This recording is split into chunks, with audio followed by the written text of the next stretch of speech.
Good morning, Regents. I'm calling the workshop of the Del Mar College Board of Regents to order at 9 a.m. on Tuesday, November 10th. We are meeting both virtually and in person at the Eisense Boardroom. We are continuing our COVID-19 protocols in which this meeting is being conducted by video and teleconference. Let's see, we have Mr. Salinas, Mr. Bennett, Ms. Averett, Dr. Sherwood, and Carol Scott present. We are expecting a couple of more regents who I think are having some technical difficulties, but we do have a quorum and can conduct business. Would you please join me for a moment of silence?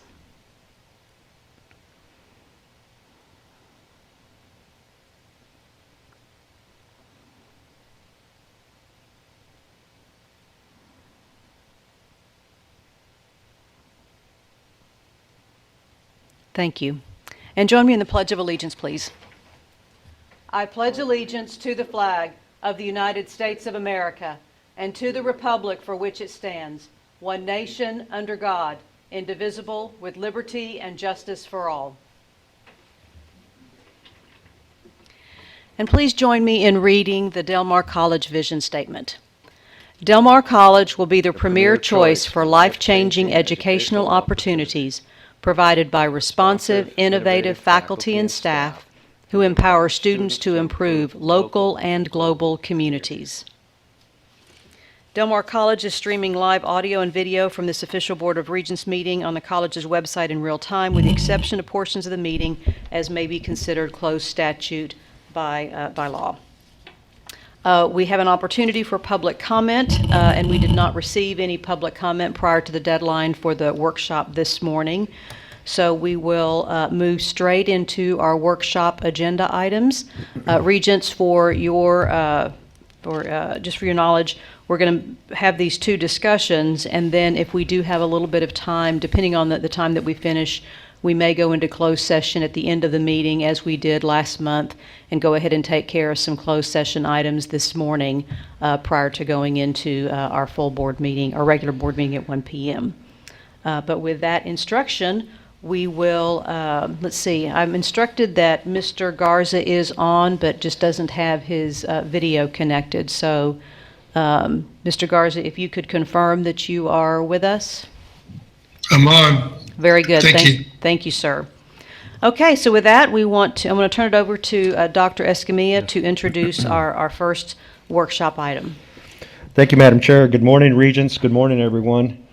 It's my pleasure to do just what the Madam Chair said. Then I will be introducing our topic, which is residential campus housing, student life here at Del Mar College. Those are all inextricable terms that have a long-standing history throughout community colleges throughout the state of Texas and the country. We're going to go through the history of what housing has been here at Del Mar College and what the possible implications are for the future. Again, you know, we're moving forward with this topic, Regents, with the idea that we're going to learn.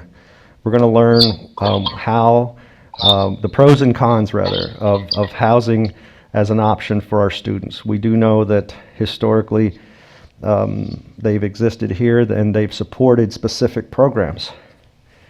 And I want to talk to you all more about that and take a deeper dive into the programs that can greatly benefit from these sorts of opportunities. At the same time, you know, the college has changed over the decades, and housing options have become more of a social issue and frankly a very issue of our students' well-being altogether, of even having options for safe, new, clean, affordable housing. Some people, we have homeless students and so forth that we're going to talk about, and we have all kinds of student needs out there. So today is really just a leaping off, kind of a jumping off point for the discussion around student housing. It's all on how we move ahead and how we speculate and how we move ahead with experience, expertise, and and data.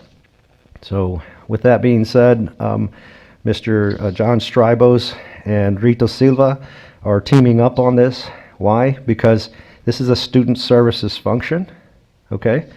This is a student services function that would ultimately, if should it ever come to fruition, would be overseen by the Student Services Division and obviously initiated and supported by facilities.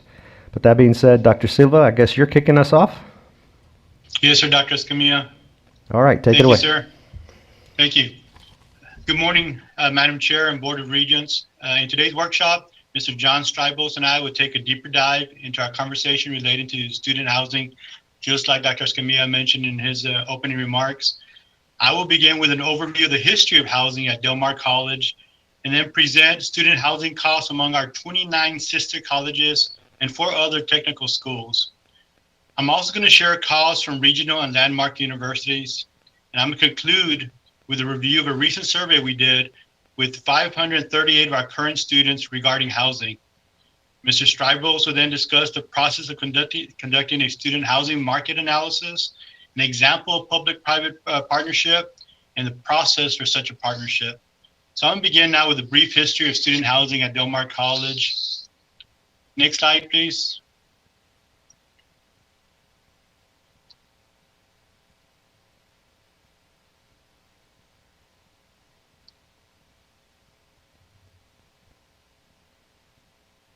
And next slide, please. Thank you. The first discussions about housing at Del Mar College began in 1949. The first dormitory was established in 1950 in a converted private home on land owned by the college. It housed 5 music students and all young women. The students were responsible for their own cooking and housekeeping, and they were overseen by a house mother, which was one of the music faculty members. By 1952, the college housed 50 students on campus in boys and girls dorms, again in converted residential homes. The students were recipients of either music or athletic scholarships and were from outside of Corpus Christi. By 1958, Del Mar College owned 13 residential homes that were converted to student housing. Next slide.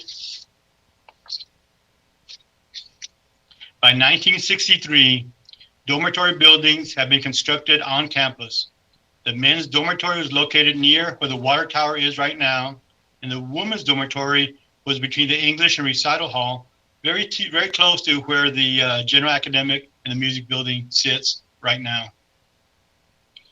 Del Mar College discontinued intercollegiate athletics in the late 60s. On-campus housing followed suit, although it's important to note there are plenty of students that were not in athletics that are still being housed there. And by 1972, the 2 dormitories on campus have been repurposed due to the need of more classrooms.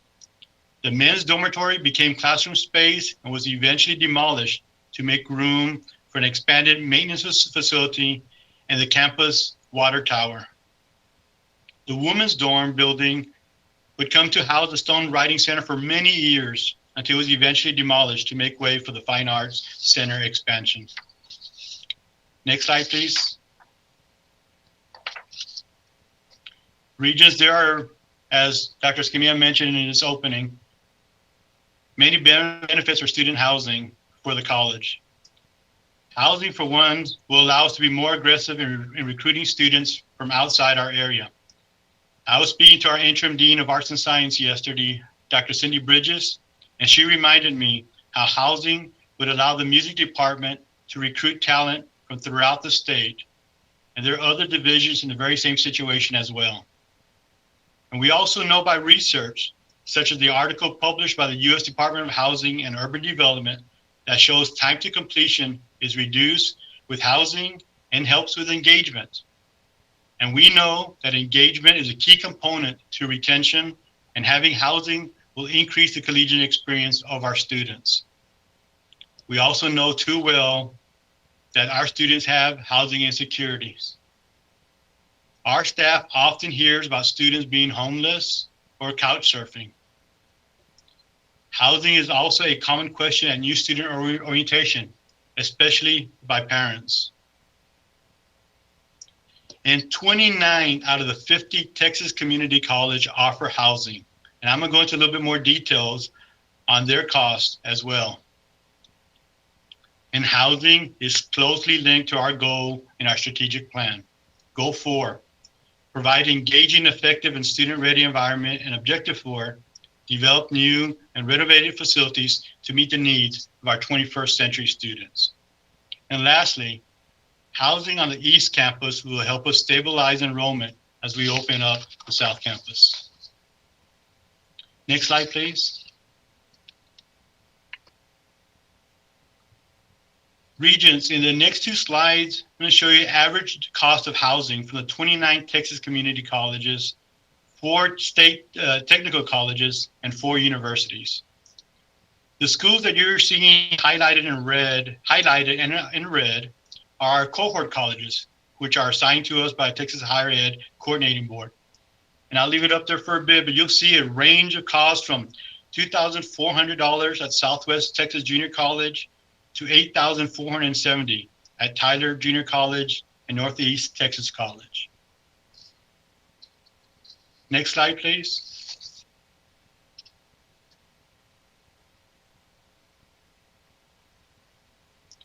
So you'll see the cost of dining on here is an average because there's a variety of different meal plans offered. So we took the average cost of dining to show you in these 2 slides.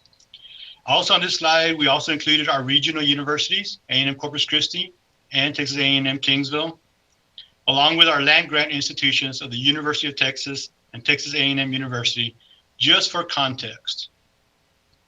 As a side note, while you're reviewing this slide, is in the summer, colleges usually use their housing to host events like music camps and STEM camps as well.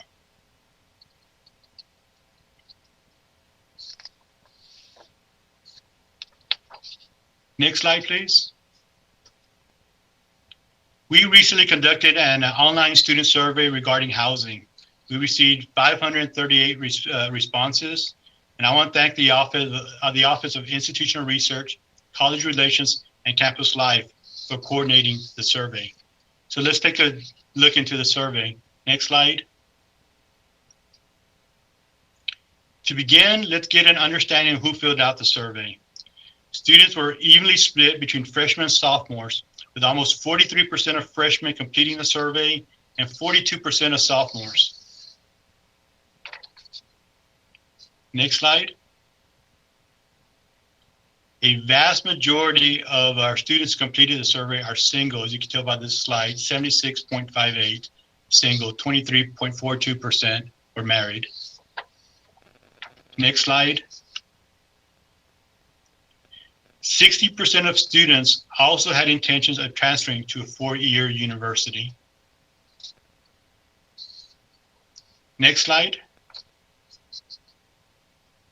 And currently, almost 73% of our students live in a single-family home, or 27% live in apartments. Next slide, please.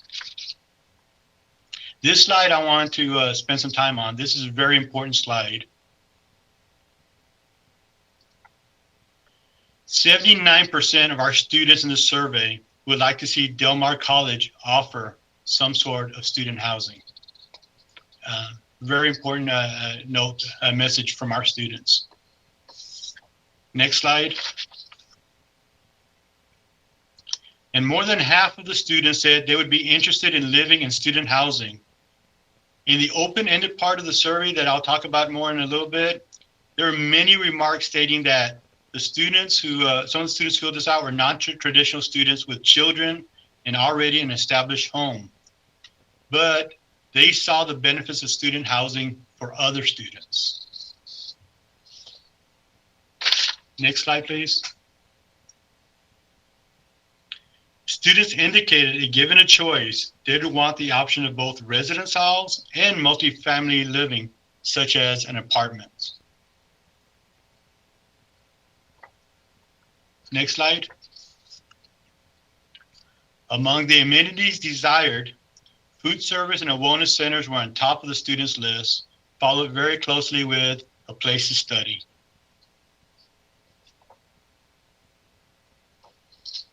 Next slide, thank you. And here's another telling slide. 86% of our students indicated student housing would help them keep them engaged and active in college. And this verifies what's being presented in our national research. Next slide. Students indicated they would prefer to keep their monthly rent as low as possible, which is no surprise to any of us. We would all choose that. But there also was a few willing to pay between $500 and $900 a month for student housing. Next slide. As we have come to know from our students, they would be willing to pay out of pockets, although they would apply for grants and scholarships as well.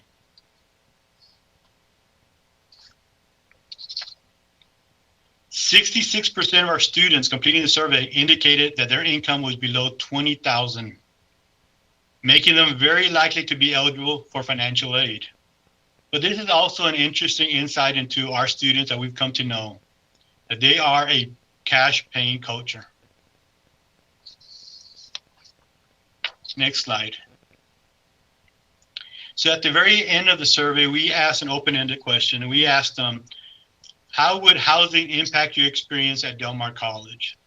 And some of the remarks were students indicated that they would take more hours, that we had housing, they'll save money in travel, and also increase their engagements. We also have plenty of remarks saying that students indicated that they already had children and lived in an established home, but they could see the benefits of other students. Among the concerns that were stated or listed were what or how, if any, would housing affect their tuition and services. So, Madam Chair, I'll turn it over to Mr. John Stribos unless there's any questions for me. Do we have any questions for Dr. Silva? Libby does. Thank you, Madam Chair. Dr. Silva, just a quick question about the survey itself. I know you said at the beginning that this was an online survey. Was it open to any student, or can you tell us a little bit more about the logistics of the survey itself? Yes, ma'am. It was open only to students, and actually students had to enter their student ID number to be able to take the survey. So it was very much a control group. And so it was sent to how many students? It was sent to all the students. All the students were eligible to fill it out. So the percent that we received back was roughly what? Yeah, maybe it's under 5%, 538 out of our 10,500 students. Okay. Thank you. This is Ed. Yes, sir, Mr. Did the dual credit students also answer this survey? Yes, sir. They were also eligible. They were anybody who was a student at Del Mar College were eligible to take the survey. And do you know what percentage of the respondents were dual credit? No, sir. I don't have that information. I could try to look it up, but right now I don't have that, sir. Okay, thank you. Again, Regents, the purpose for this survey was not to be overly scientific, but to be responsive. We know that the science really begins to be refined, as John will talk about here in a little bit as we move into the next steps with partnerships and so forth, public-private partnerships. Those are the companies that will come in and really dive into a level of science that we frankly do not have and or really are responsible for here at the college. These students are, we survey our students for lots of things. Lots of things. That's how the curriculum evolves here. That's how services evolve at colleges and universities. You talk to your students. You find out what they're needing, especially around these types of services.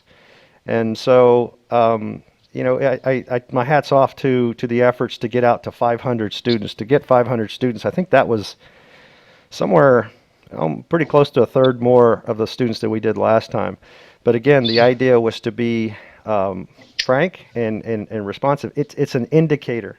This survey is an indicator for us. It is not the end all nor the law on housing. So, but at any good college or university, we are asking students questions about their experience here at the college, and that's exactly what this represents. And again, it's consistent with what I've experienced since I've been here, certainly, and years before I ever got here. They're always looking for housing options. John, you're up next, unless there are any other questions, Regents. Yes, sir. This is John Striboff. Thank you, Regents. Next slide, please. So we've worked with facility programming to do kind of an availability study about what's out there. This first slide is for the entire service area for Del Mar College. And so this is just data that's out there. This is from 2018. So the data is pre-COVID pandemic. But in 2018, there are approximately 16,700 multifamily rental properties providing 3 or more individual units within the Del Mar service area. And of these, at that time, about 7% were vacant, or 1,149 individual units. And you have a breakdown that provides you the detail on that by county. Next slide, please. Within the fall 2019, talking about the East Campus and the catchment area, there are approximately 250 apartment complexes that are in the area. And you see those locations identified, and the average price for 1 bedroom, this is from fall 2019, so it's 1 year old. Again, that's pre-COVID data, was about $807 a month and an average size of 637 square feet. And the prices range from as low as $312 a month up to $1,241 a month, and a size varying from 250 square feet to 1,075 square feet. Next slide, please. When we drill down even further and look at within walking distance of the East Campus, and these diagrams represent 5, 10, and 15-minute walking time from the East Campus. There's about 12 properties that are within the area, 3 apartment complexes located within a 15-minute walk. And within that range, they're about $900 a month for a 600 square foot apartment. Next slide, please. And again, this continues that drill down, showing these different distances and the different units that you have with respect to the location of the East Campus and the actual locations of those units. Next slide, please. So this starts to give you the comparison that Dr. Silva had referred to, just showing you an idea of the different colleges. And you can see they're all over the state. There's a lot in the north, but all over the state. This does include the Texas State Technical College locations as well. Next slide, please. And this shows you a breakdown based on how many dorms and beds they have at some of the major locations from up at the Panhandle at Frank Phillips, Wharton College, Angelina, Panola, Weatherford. So just some of the major ones for some comparison. And so of these, the average is around 350 beds, and this is utilizing fall 2019 enrollment. And they're servicing about 10% of their total student population at an average price per semester around $2,400. And then applying those same kind of information to the East Campus with an enrollment population of around 5,400 students, that's a potential of 571 beds, and that's just using a benchmark study. Next slide, please.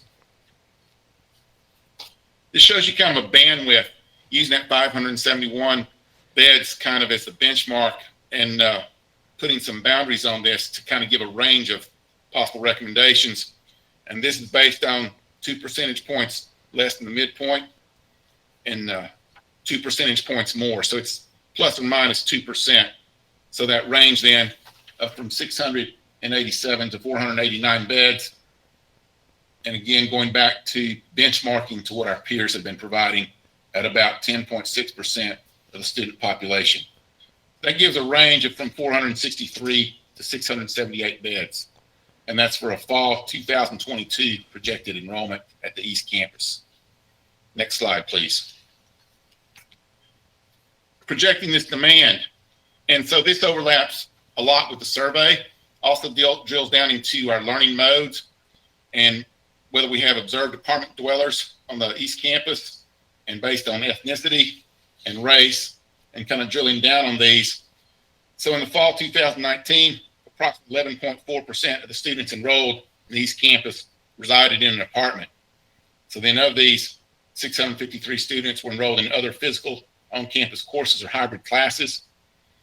It's 74.3% of the dominant learning mode of observed apartment dwellers was on campus. So these are 74% of the students are taking on-campus classes. And their primary majors, liberal arts, business administration, and biology. Next slide, please. So this is drilling down even further, looking at some low, mid, and high cases, kind of projecting a need. And kind of in the middle, we have the 270. And so this is taking these ratios and based on the number of students that we have. So if we were to capture at least 1/2 of that potential, starting with doing our drill down from before, if the percent of observed apartment dwellers from the previous slide was held constant, and this is projecting to a fall 2022 enrollment, we'd have 532 students. Recognizing we may not capture all of those 266 beds on the East Campus for the fall 2022. And then again, you have a bandwidth looking at attracting potentially more, 10% more, or 10% less. Next slide, please.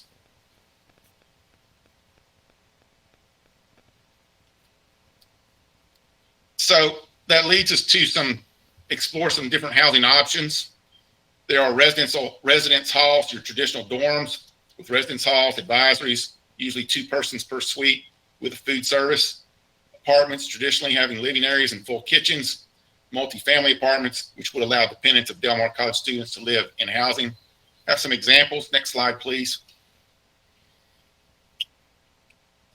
So both community colleges and the universities, they all have residence halls.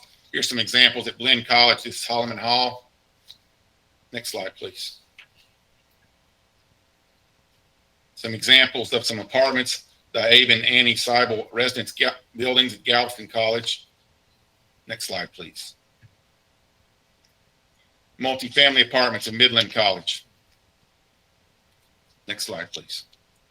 Different funding options for construction. So we'll talk some more about public-private partnership. We also have revenue bonds, possibly maintenance tax notes, which can only be used for renovation, and general obligation bonds. And so I've worked with finance on kind of being sure we've got current data on this and what the impacts are on the operating budget, a taxing levy, whether it can be used for new construction or remodeling. Next slide, please. So I'm going to give you again some information. You've seen a lot of this previously.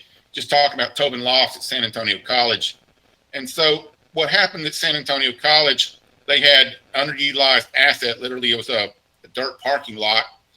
And Alamo Colleges elected to advertise and do a public-private partnership with a partner. And they have been able to generate and have constructed the Tobin Loft. You see an interior courtyard view, in this case showing the swimming pool. Next slide, please. This has stimulated economic growth along Main Avenue and the entire complex around the college. They're bringing in more traditional residential housing, townhomes that are like 3 stories tall, that are 1,500 square feet, that are selling for $400,000, all because of the economic development just generating, coming from Tobin Lofts being present. It's strengthened the link between the college and the neighborhood, and it's helped, it is in close proximity to other key developments, like the Pearl is a mile away and downtown is a mile away. It has the support of the city of San Antonio and the overall community, and it's given San Antonio College a real chance to revitalize itself within the community. Next slide, please. Some of the background of the legal organization of this, that you set up a limited liability corporation. There's a sole member, then a sponsor manager, and then it does drill down, in their case, the board of trustees. Next slide, please. Tobin Loft has 552 beds, combination of 1, 2, and 4 bedroom apartments.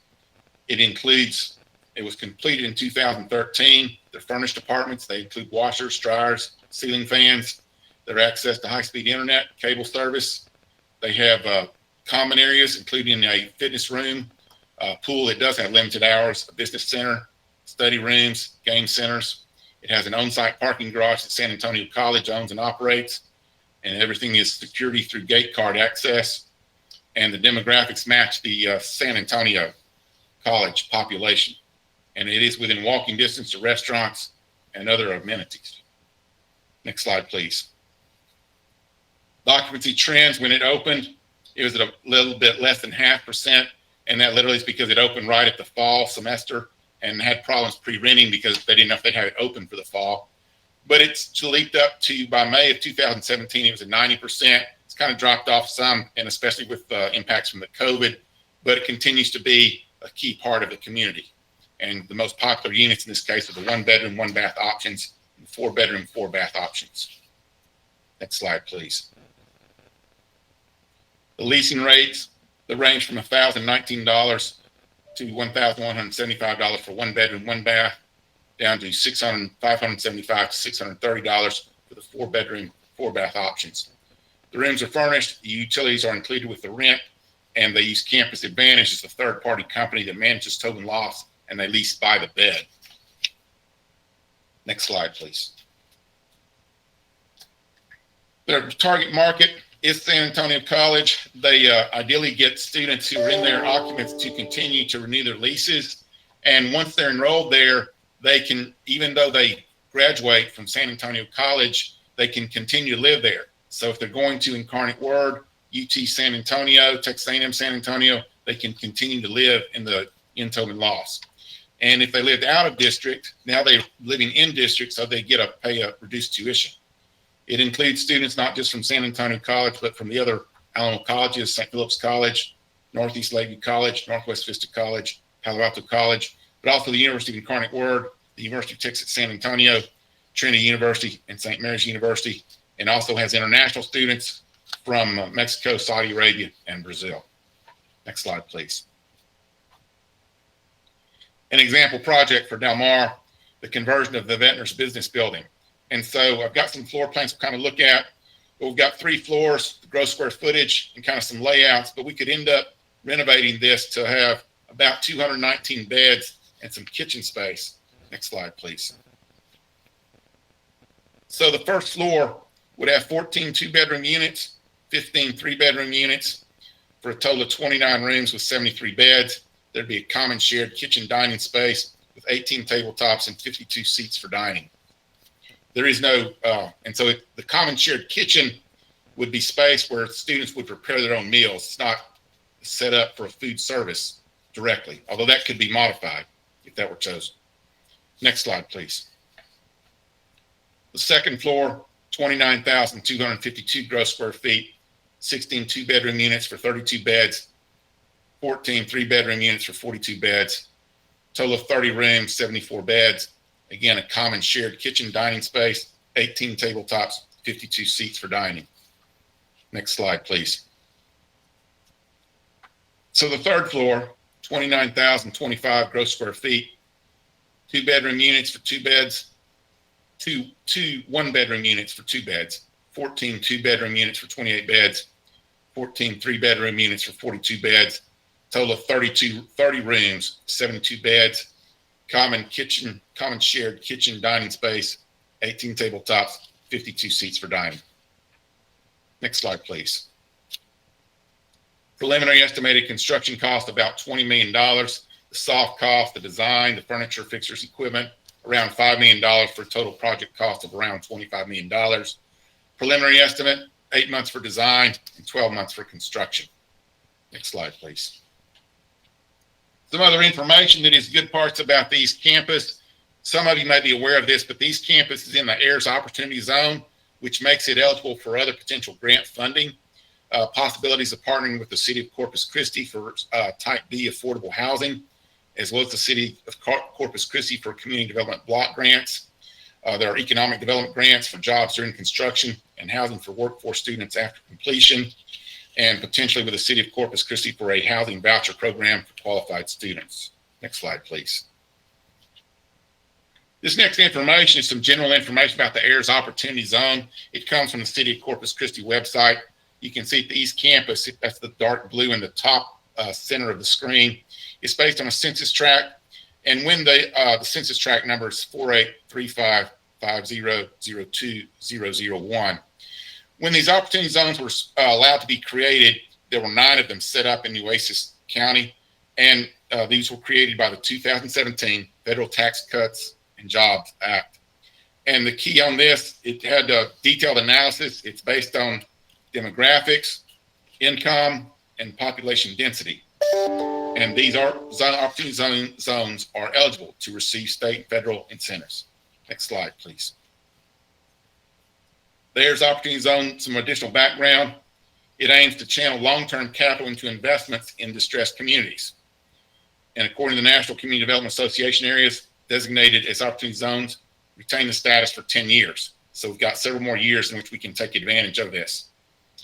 The key advantage to investors, they're able to defer and reduce their federal tax liability. Next slide, please. So the other part is how the students pay for this. You've seen some of the information from Dr. Silva. The housing does qualify for financial aid, including veterans benefits, and we could use scholarships for that as well. Next slide, please. Just on the overall Texas law that governs public-private partnerships, it's Texas Government Code, Chapter 2267, and then Chapter 2268, the Texas Local Government Code, Chapter 271, and Chapter 303. And again, with the legislature meeting coming up in January, they are always tweaking these public-private partnership laws since they passed them the first time. Next slide, please. So your actual project implementation, you have the Board of Regents, you have a president, and then you advertise, we have a partner, and then how this is administered. Again, in looking at this in some of the different ways this can operate, because the key to this is the student life and having the opportunities for the students in the student life would have a direct involvement in the day-to-day operations of any type of dorms or student housing project. Next slide, please. There are some potential impacts for student housing to operate this. There's legal, accounting, facilities, security, the whole student life. And so adding those support staff can impact the operating budget. There's the operating expenses. And again, it's balancing these added expenses with the rent that we charge our students. Next slide, please. So our next steps, you can see that this is a big undertaking.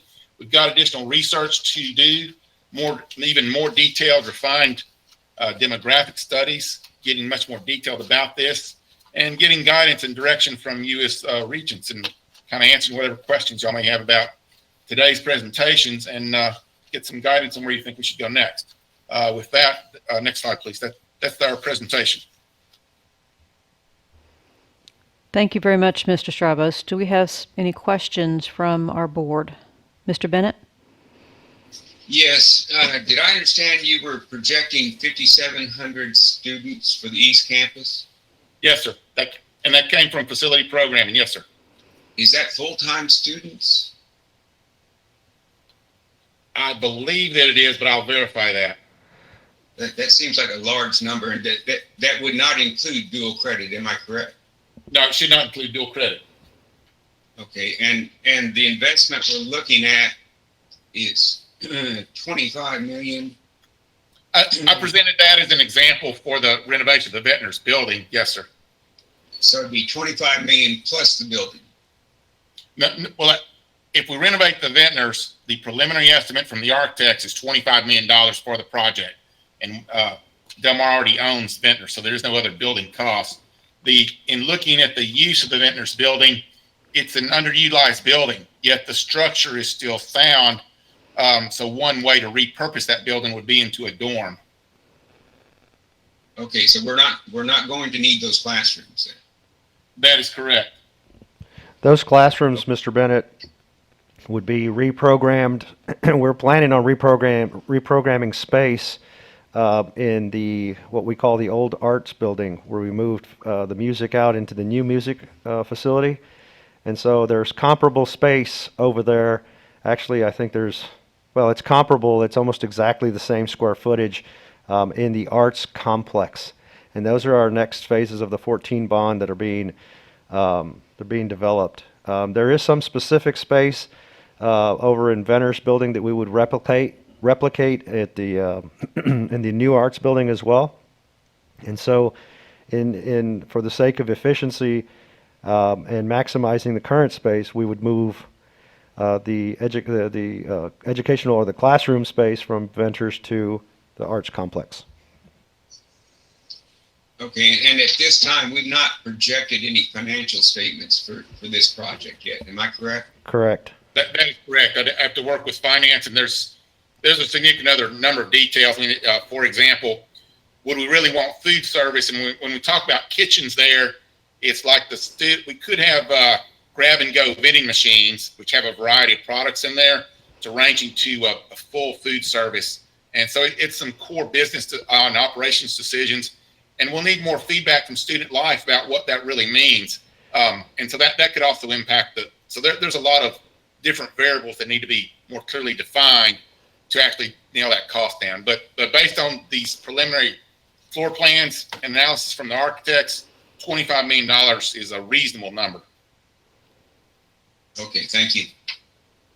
I've got a question. Yes, Can y'all sir. hear me? Yes, sir. Yeah, you were saying that financial aid was play a little part on helping pay for that housing. I mean, I thought that the financial aid was just, for books, tuition fees, that goes first. So what are they going to do? I mean, I don't understand that one. I mean, are they going to Regent, financial aid or what? Or yeah, Regent, I'll grab this one, Rito, and then back me up on this one. Regent Salinas, what happens is when a college or a university has housing as a component of the overall student services, the packaging of student financial aid is different. It doesn't take from, it adds to. So if a student is applying for the college and has a need for tuition and books and living expenses, there's that amount. If there is a housing need that is presented in conjunction with the college, there's an additional amount. The packages really grow, actually. So there's more money offered to them separate for living expenses for housing. Okay? It doesn't take from, it adds to. And okay. Yes, sir. Now I've got another question. For example, a 2-bedroom, 4-bedroom. So now the total, how much does it cost for a 2-bedroom, or how much does it cost for a 4-bedroom? And every kid in there has to pay that amount, or is that it's going to be split by those 2 or by those 4 or what? This is John Strybos. Typically, the beds are written per bed. So if there were 2 bedrooms in the room, then each student would be paying the same, and they're leasing the bed. So, for example, the students lease the bed, and someone else leases the bed, but for whatever reason, their roommate just doesn't come. Then that one person is still only responsible for their one bed. That one student is only responsible for that one bed. And the actual rate is something that we'll work through. Depends on the financing. That there's a range of factors that come into play. But each student would pay for their own bed. Okay. So then why would a 4-bedroom benefit? I mean, the kids want that one more than anything else. And it's going to be, each bed is going to be paying the same amount, so it's going to be more congested there and there. And as far as the restrooms and all of that. But anyway, that's just, so in a 4-bedroom, I mean, everybody's going to pay the amount? Yeah, I'll take this one, John and Rito. Okay. Regent Salinas, students have different needs. There are many different needs, and of course, these are just examples. We may never get to the 4-bed scenario within a bedroom, but different students will present different needs, and some of them may come in. Sometimes you may recruit a group of students from a particular high school from a particular city, such as Laredo, Texas. If you get 4 students out of Cigaroa High School that want to come and play musical instruments in the band, that may entice them to come together. It's kind of a buddy system that works. Right. It works in the military, it works in the higher ed, it works in everything else. And so you provide for those kind of opportunities there. Lots of times, students that'll come in and say, look, I just want a bed. I'm only going to sleep there. I'll never be seen after that, but I'll do it's just that I've seen it. I've seen all the examples from where I came from at Tyler Junior College, which frankly wasn't represented on here on the number of beds. They have over 1,000 beds over there at Tyler Junior College, or at least they did when I left, when I was provost there. So we've heard all the different needs and for the experiences out there that are under the sun and that you can imagine. So again, there's different strategies for different groups, and then as you start fine tuning through programming of this space, you really begin to understand who you're targeting, and then the size of the rooms will be adjusted according to the evidence and the data that you find as a result of reaching out. So again, this is all very preliminary, very, very preliminary, but there are uses for beds. Yes, sir. Thank you. That makes sense. Is that all, Mr. Salinas? Yeah. Thank you. Regent Averett.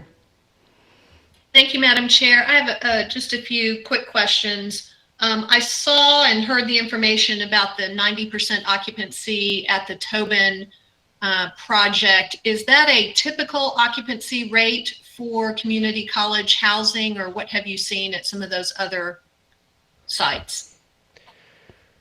This is John Strive. I'll get you more specific information, but so the key is Tobin Lofts is a public-private partnership versus dorms. So it's a slightly different model from what you see at the other colleges. In general, when you talk about just dorms at community colleges, they're trying to achieve something like 90% of students paying, because that's part of it, that when you have empty beds and empty spaces, it doesn't serve the students nor the whole dorm student life. And especially if you have if you have students who expect to get a roommate because they prefer to have one, and a lot of times they'll even pick the roommate, and then the roommate doesn't show up. There's a variety of different dynamics in there, but I'll get more detailed information about what the occupancies are at the other community colleges in Texas. Thank you. I think I also saw on the presentation that at Tobin, understanding that it's a public-private partnership, that faculty is also allowed to live in that facility. Is that correct? That is correct, yes. And is that something we're considering? We haven't talked about that yet, although at the same time, if it were a dorm, you would need a certain amount of resident advisors. And Right. One way to do that could be to have faculty in there as partly they have their day job and night job, but also as a weekend and other night job as a resident advisor. So it is another way to fill that niche need as well.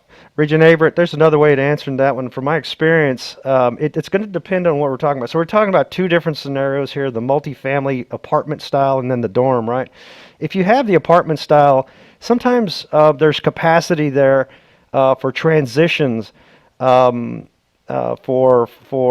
employees to come in from out of town to lease in short periods of time while they get established, and that's happened.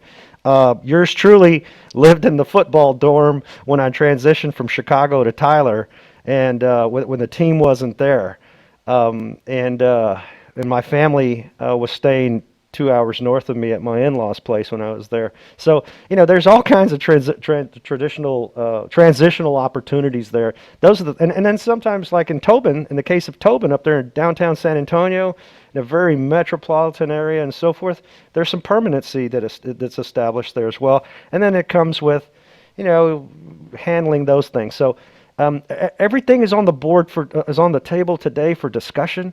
We're putting things out there. Yes, everything is to be considered, and nothing is in stone yet. Okay. I do have one last question and just a quick comment. And the comment is, I do want to say that I am in support of anything that might help in a revitalization of that area, and do like the idea of Del Mar College potentially leading that effort around the East Campus. My last question does have to do with COVID, though. While I understand that it appears that we will be past the current situation that we have with the pandemic by the time anything would open, we, I think, can agree that the potential for something like that to happen in the future may be more real than we might have imagined even a year ago. And if we've received any word or gotten any research from the other community colleges that offer student housing about how COVID has affected them, has it put them in quite a financial bind regarding their student housing, or are they weathering that pretty well, just to make sure that we are prepared for that potential future risk? I'll take that one, John and Rito. I've spoken to my colleagues around the state about all things COVID and the impacts that it's having, including our university friends here locally. I've just spoken to as recent as Friday. There's obviously a complexity that comes when you're housing students and those things. Look, this is a highly sophisticated process and a highly complex process when you bring lives onto the campuses, onto the properties of the college to live, reside on a 24-hour basis. And so, yes, absolutely, there are complexities there as well. There are impacts of different nature. I mean, in some cases, they're doing. It depends on what area of the state we're talking about. Some areas are hit less by COVID than others, and that's kind of a factor. That is a factor that is affecting in varying ways the campus life at the colleges. And so there's just a myriad of examples out there, and every one is almost individualized by area. Certainly, we would as you go ahead, even if you just remove COVID from the equation, these are highly complex things. And the impact that we have as a result on the student experience, on the student outcomes, most importantly, is what the goal of all of this is. This is to increase completion rates, increase graduation rates, and giving them opportunities that they frankly, in most cases, and especially in the cases of our East Campus, need more than they even want. Okay? So there's a balance there. There's a balance with all of this, and we're trying to fine tune and truly understand the experiences for those students that need it from a housing security standpoint, and need it from a educational standpoint, or just want a different experience. We're focusing on the first two rather than the want scenario. So, but again, our programs, if they're to be sustained into the future, our music program is the most notable, that recruits dozens and dozens of students every year. But just a scant few handful make it to our college, into our programs because of this need. I think there are other questions. Thank you. Madam Chair.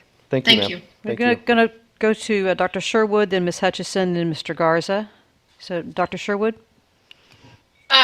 So I want to say, first of all, that I'm completely in support of exploring this, because I really do understand the effect that it has on student engagement and completion and all of that. A couple of questions, though. One would be, of the colleges that you showed us that have housing, what percentage of those, and if it was in there, I missed it, actually have athletic programs that are another draw for students to be in housing, because they're recruiting all kinds of students from all over. Another thing that's occurring to me is that I know we're going to follow up, and we're going to explore with the public-private partnership issue.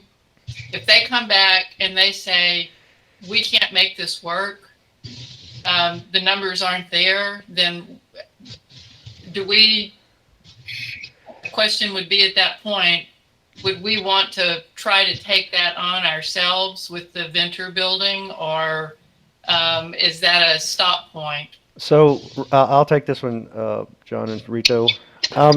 So let me answer your first one first, and then I'm going to add one more to your question, because it's directly tied to it. The athletics from the athletics standpoint, yeah, that if and when the college ever goes to that phase in its history, or if it ever returns to that phase in its history, I would strongly encourage some form of housing, some form, okay? Whether whether the numbers prove out or not. And so you can already tell I'm leading into the other part of what you were asking, Dr. Sherwood. So it would be critical that if you're going to recruit students from, well, see, and that's the point with the music program. We already have that need. You know, if we're going to do it for athletics, we should already be considering it, and that's what we're doing today, for the music program, because it's the same scenario there. Okay, athletes and music students both have those needs, and other students for that matter, but especially those.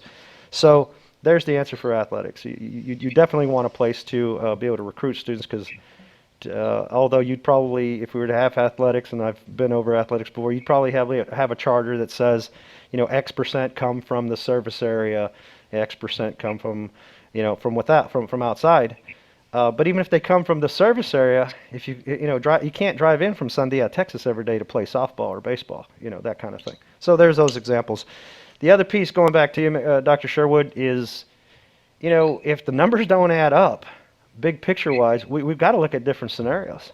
Okay, if it doesn't make sense to convert the housing project, even with all the opportunity zones and all the grants that are out there, those kinds of things. You know, if then okay, we're going to bring it back to everybody here. We're going to bring it back to the board for consideration always. Numbers don't work, they don't work.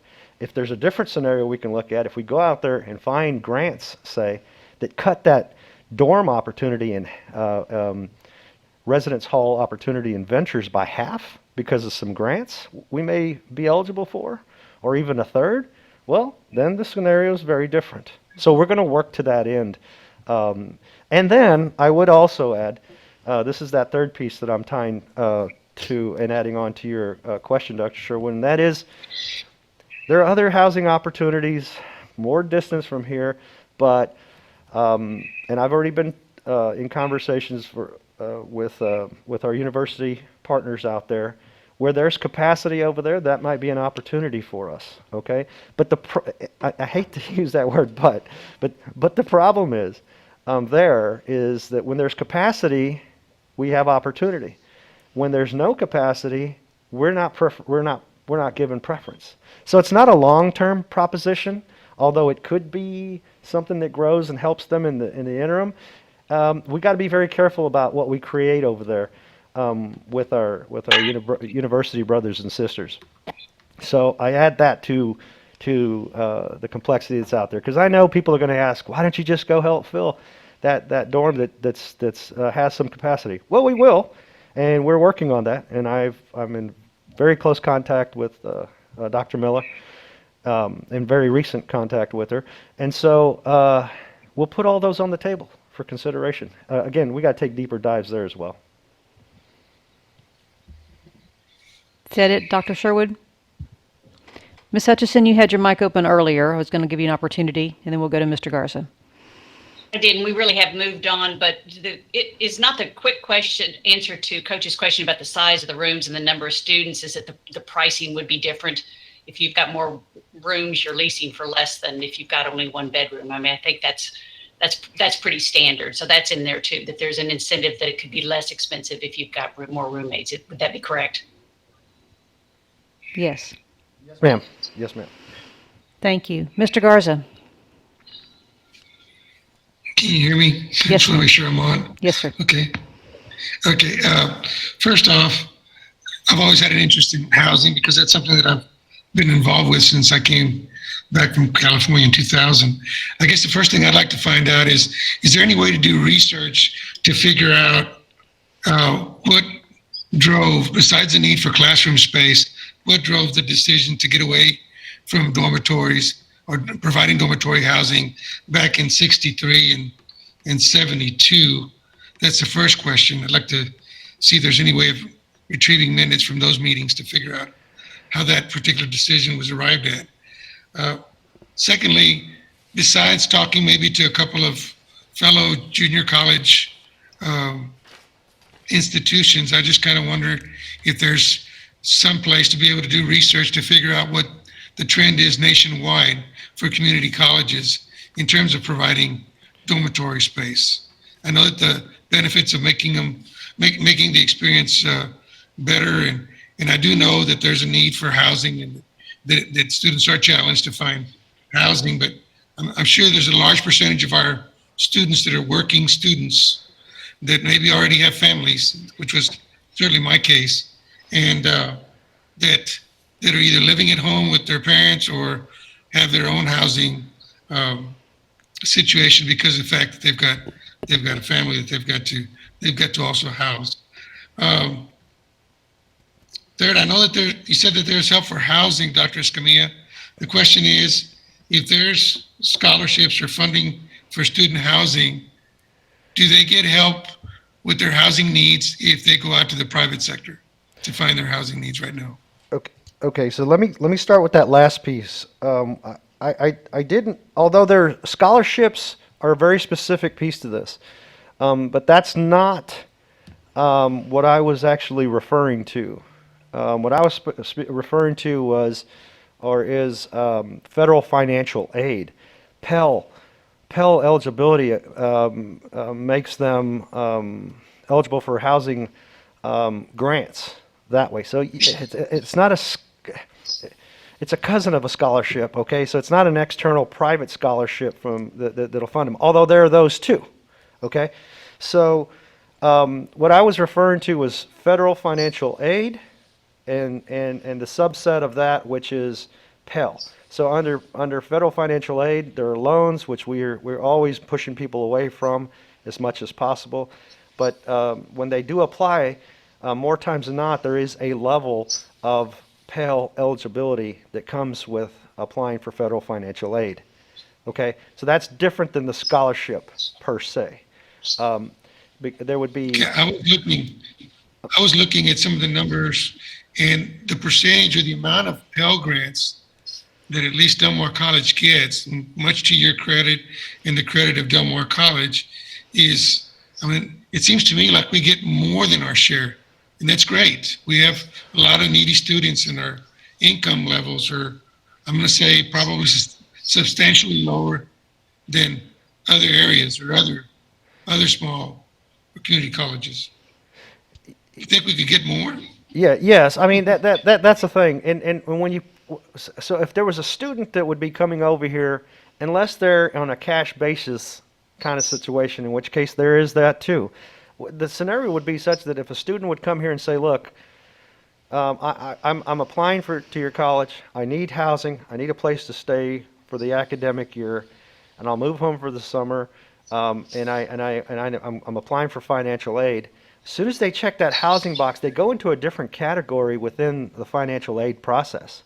Okay, financial aid covering housing is a whole different section there too, because then the question becomes, are you, well, let's leave it at that. So then there's a whole section there that would support them. Of course, the numbers, so those students would come in and they would be packaged very differently at the financial aid office.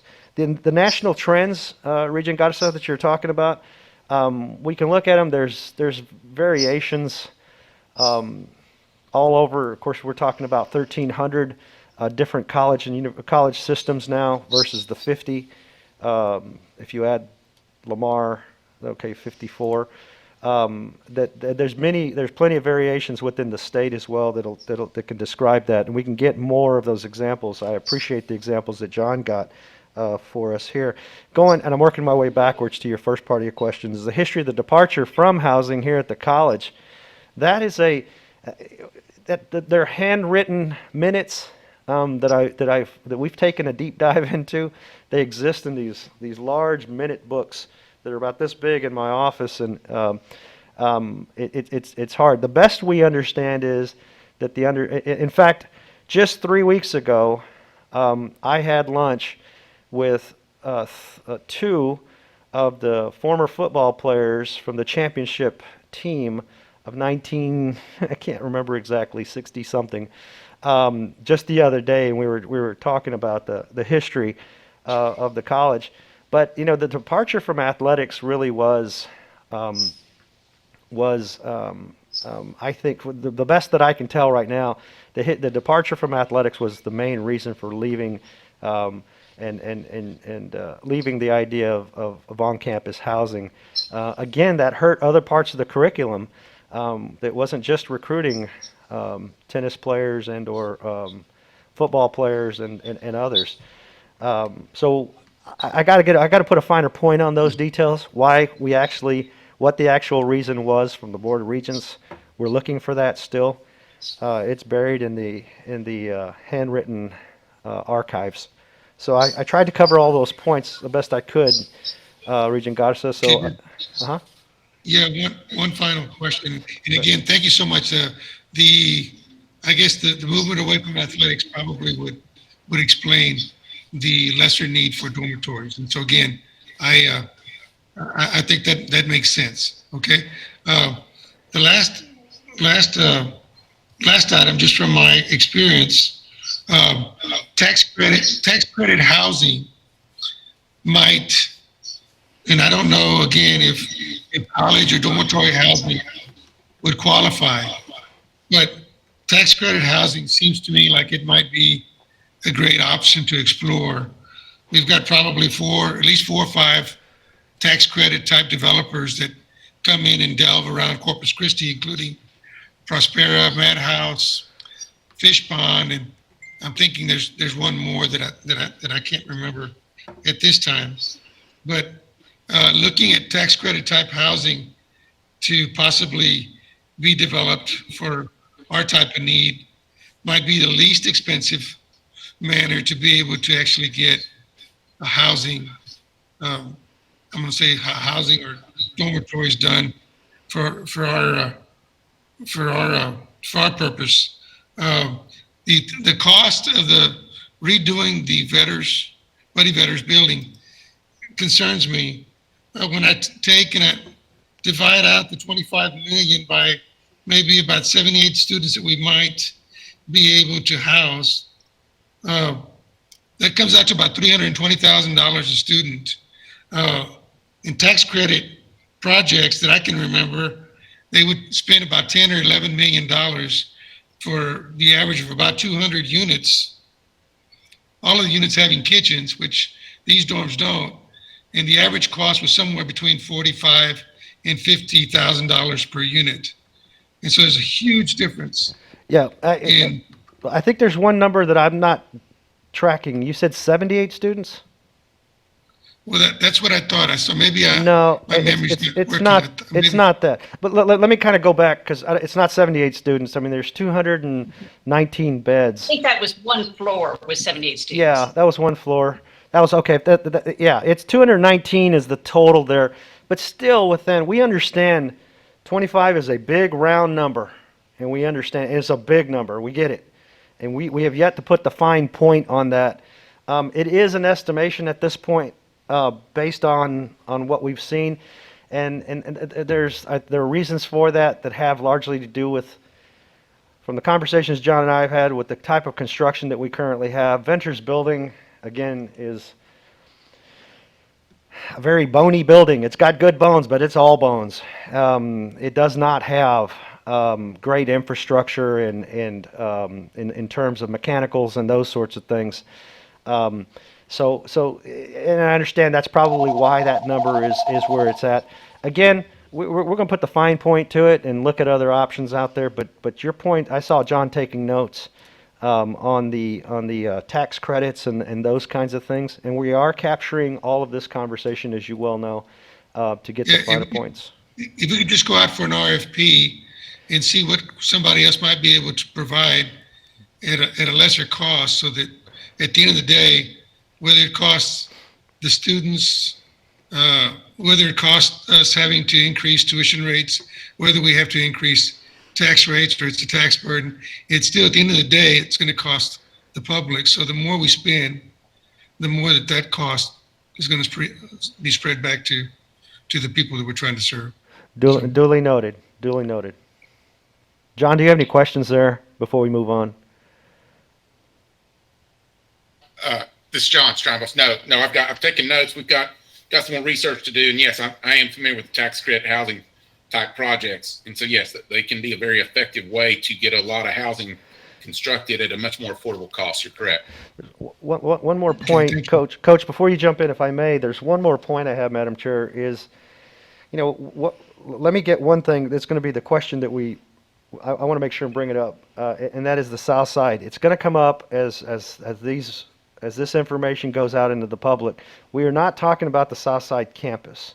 Okay, we are focused on the East Campus and the West Campus areas. Okay, primarily the locations are either on East Campus and or closely located. Ideally, our Tarleton property, which is basically very loosely disconnected, or just very closely disconnected to located next to our East Campus. So I want to make that clear. We're talking about East Campus and service actually to our West Campuses. Why?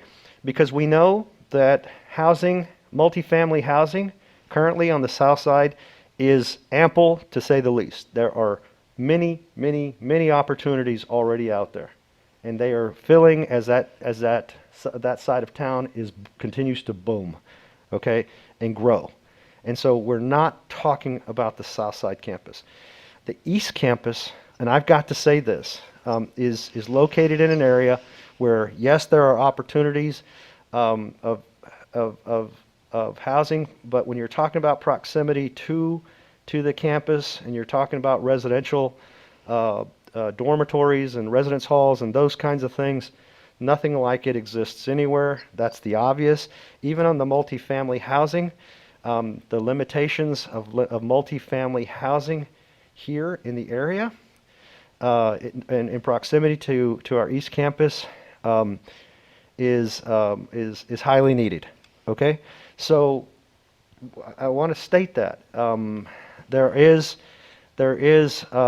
government subsidized housing in very close proximities to the college, and we're very proud of that, and we've been long serving the residents of that fine establishment that I grew up next to with friends and family and that kind of thing as residents there, and we are proud to be located right next to them. This is different, okay?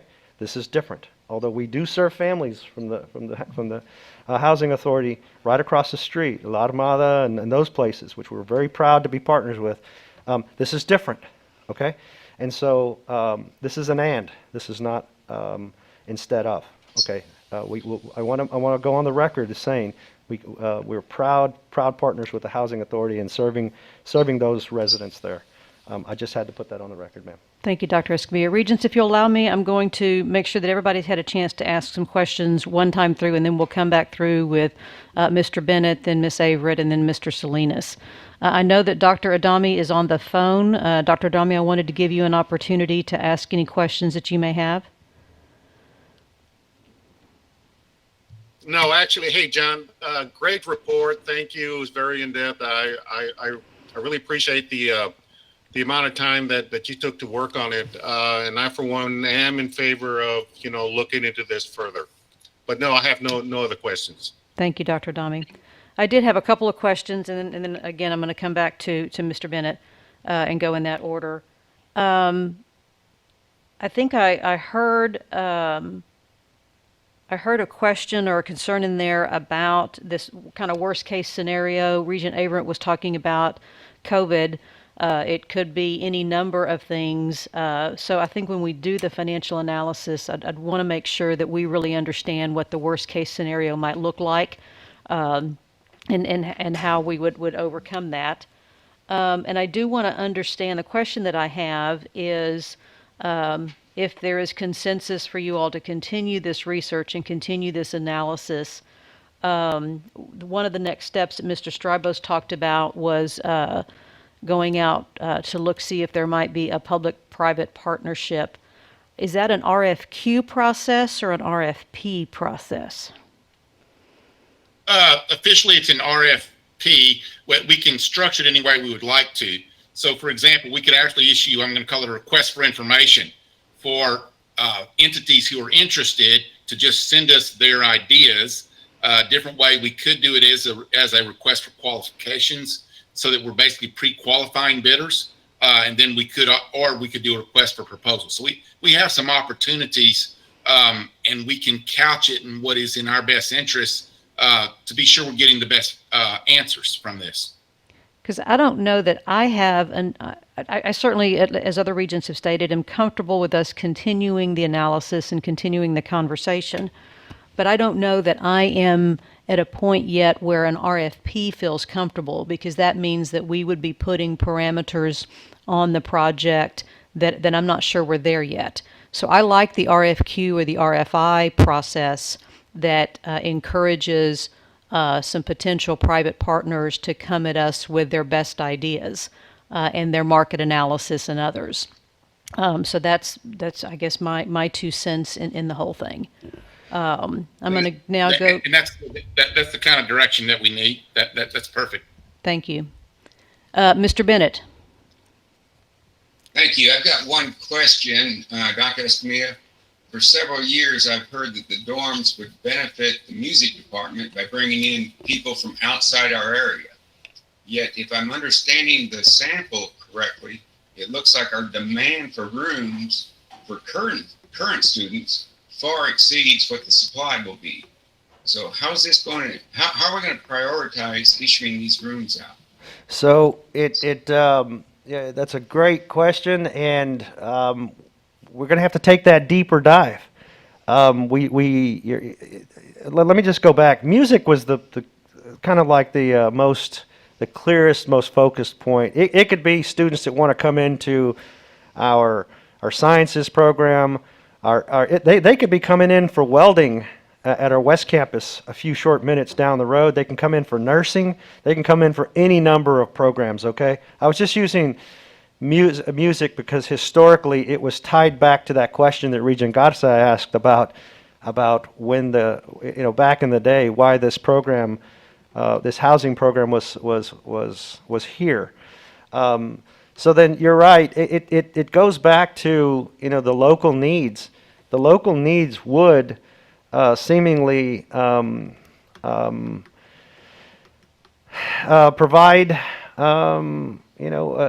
have the highest need. The highest need may very well come from our very own students right here down the street that don't have the housing situation that works for them. Hey, they're called wait lists, okay? And then it gets real complex. You might reserve certain parts of your, if you had 220 beds, round numbers that John gave us, rounding off his numbers, you may reserve 100 beds from out-of-town students, and then have the other 120 beds for in-town students, or something like that, okay? And then after that, then you work off waiting lists, and that's something we didn't talk about here, and things that I've seen at various colleges and universities. Dr. Sherwood, you've seen it all throughout. I know Blinn has a waiting list on a regular basis. And then you start justifying numbers for developing more beds and those kinds of things, and growing your housing in an incremental planning kind of way. So that's the best answer I can give you right now, Mr. Bennett, because we've not taken that deep dive, and I'm just referring to my experience and history, where if we did have, going back to it, and I'm going to talk about it, an athletics program, and you had to recruit and say you were going to bring students in from out of town, there may be 10 or 15 beds reserved for each team.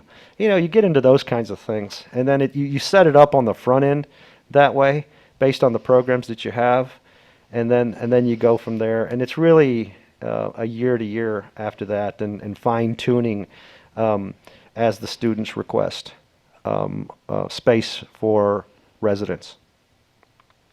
So if I'm understanding it correctly, then it's really not going to impact the number of new students that we recruit.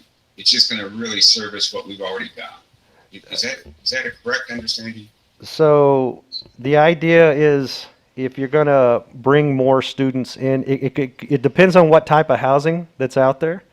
If you're going to add to through a residence experience and bring students in, it could be predetermined for students coming in from the outside. But certainly, if you have, out of the 100 to 220, you have 75 beds available at the end of each semester, then you fill them with the first come, first serve.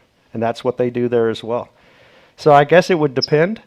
But what happens is, though, is when you begin to, and it really is a first come, first serve basis. It's who's going to pre-register, who's going to apply first, and those kinds of things.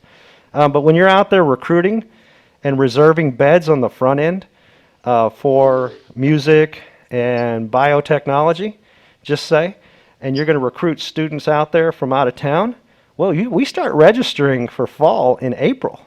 And so those students that you're out there recruiting in the spring prior to the fall that say, I know I want to learn under this professor for piano. I want to learn under this professor for science. We recruit all the time. And so when those students are coming over, they can begin enrolling in April. And then year after year, you just refine your processes and you get better and you fill your beds based on the type of recruitment that you're out there performing. And the numbers could vary. So it could vary with new students. And remember, housing does two things. Yes, it brings in students that you would not otherwise have an opportunity to increase. And what it does, first and foremost, outside of health and safety and everything else, is it improves and increases your completion rates, graduation rates, persistence rates. Anything else, Mr. Bennett? Thank you, Mr. Bennett. You're welcome. Ms. Averett?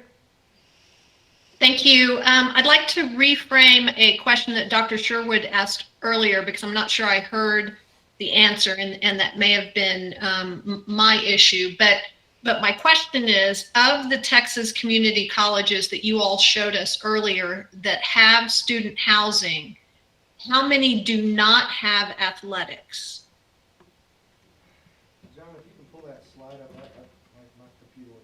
I'm trying to get a real apples to apples comparison to other Texas colleges. This is John Stribus. Rito, I don't know. I'm going to say we have to do more research on that. We do. Get you very That's definite. exactly what I was going to say. We'd have to do more research and look into that. That shouldn't take us too long, but we can definitely get that answer. Great. Thank you all.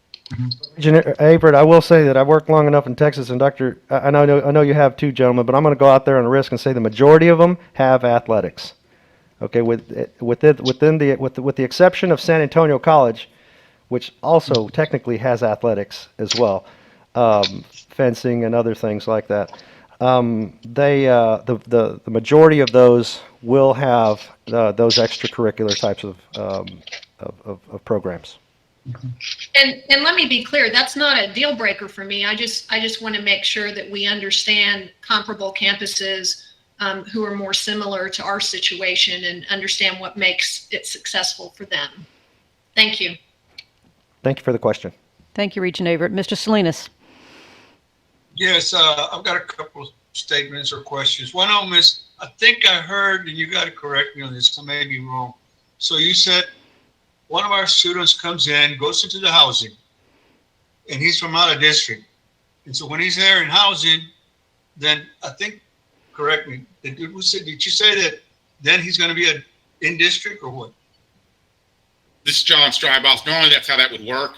That if they lived out of the taxing area, so they were having to pay out of district, that once they move into the student housing, then they should be able to qualify for in-district tuition. So that there is a certain amount of balance within that.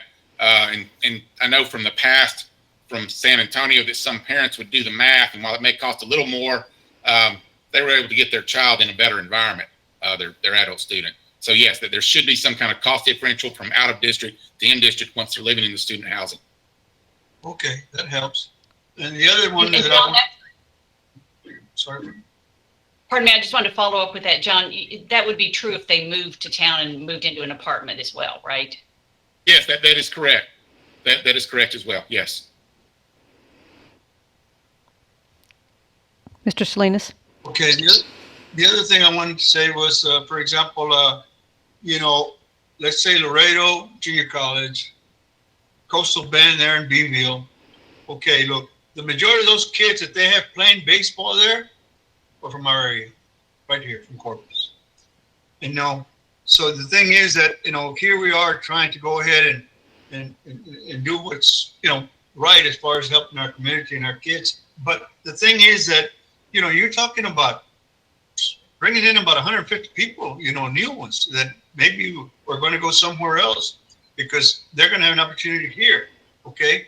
And you're talking about, let's say they want to come and say, hey, can I make the team? I'm going to go try out. Hey, you do that. You have to open tryouts during the fall, but it's got to be registered, and you advertise and do all of that. But hey, it's a no-brainer, We need enrollment. There's no question.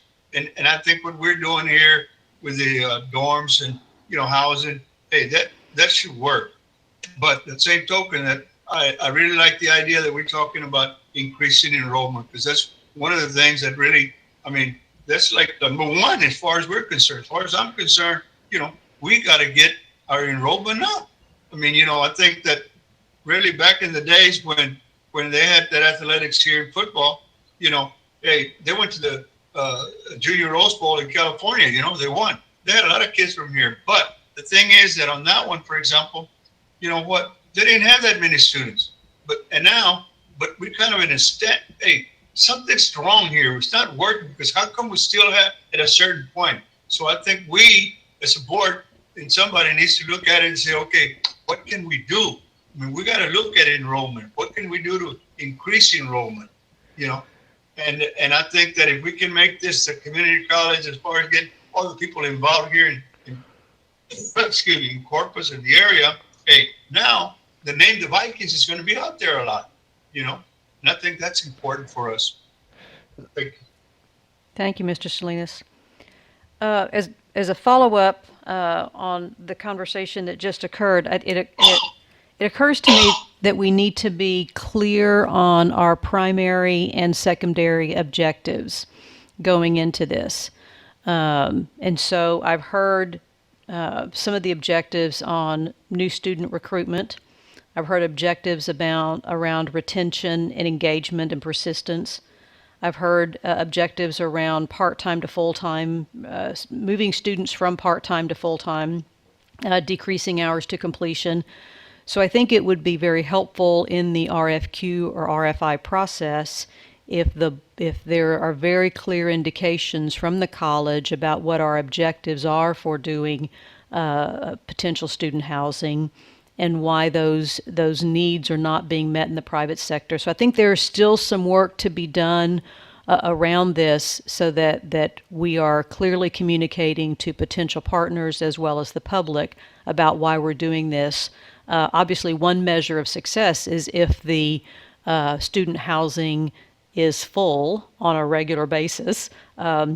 But those secondary measures of why we're doing this, I think, are just as important, and to set metrics that are aligned with our strategic plan. Yes. Around those areas, I think would be a key reason to do this as secondary objectives. And that would be, even if your student housing isn't full, if you are actually seeing movement in those secondary objectives, then that would make the case for continued investment and potentially expansion. So I think it's real important that we clarify and document what those primary and secondary objectives are in this process. Yes, ma'am. Absolutely. The scenarios we've talked about today are really apples, oranges, and pears. Okay, they're different variations, but they're all about fruit, and they're all about the fruit of our labor, if you don't mind the pun. And it's about different outcomes for different reasons, different students. You're exactly right. And let me just kind of go back, because I know we're winding up here really quickly for this portion of our conversation, and that is the traditional dorm and residence halls will serve all students if needed, all types of students that need a roof over their head if that need be the case. But we would be very strategic about those approaches. Multifamily or apartment styles, which would be different and separate from the visuals that Mr. Strybos presented today over in Ventures, would present a different opportunity and yet the same opportunity. But they definitely would be first and foremost around completion rates. Okay, it's about housing security issues that could and would be resolved for our students, that ultimately will help them finish their goals here at our college more quickly. If we're talking about strategic enrollment management, commercial for next month's presentation, we're talking about keeping who we have first, okay, and increasing persistence and retention. And so there is that scenario right there. That automatically happens. No, excuse me, nothing automatically happens, but that is more conducive to that scenario. I understand your statement, Madam Chair. I'll stop there and just say that the breakdown of what you just discussed is exactly an operational plan for housing is what you're describing that we will put together as we start seeking information from outside, if that's the pleasure of the board. So when do you think you would be coming back with the next iteration? Because this is an iterative discussion that we're having. Yes, ma'am. And we're not finished today by any means. No, it would be, John, we talked about this and we said something about mid-spring to get out there. What do you think about the next time I we can think come? I agree with that kind of mid-spring.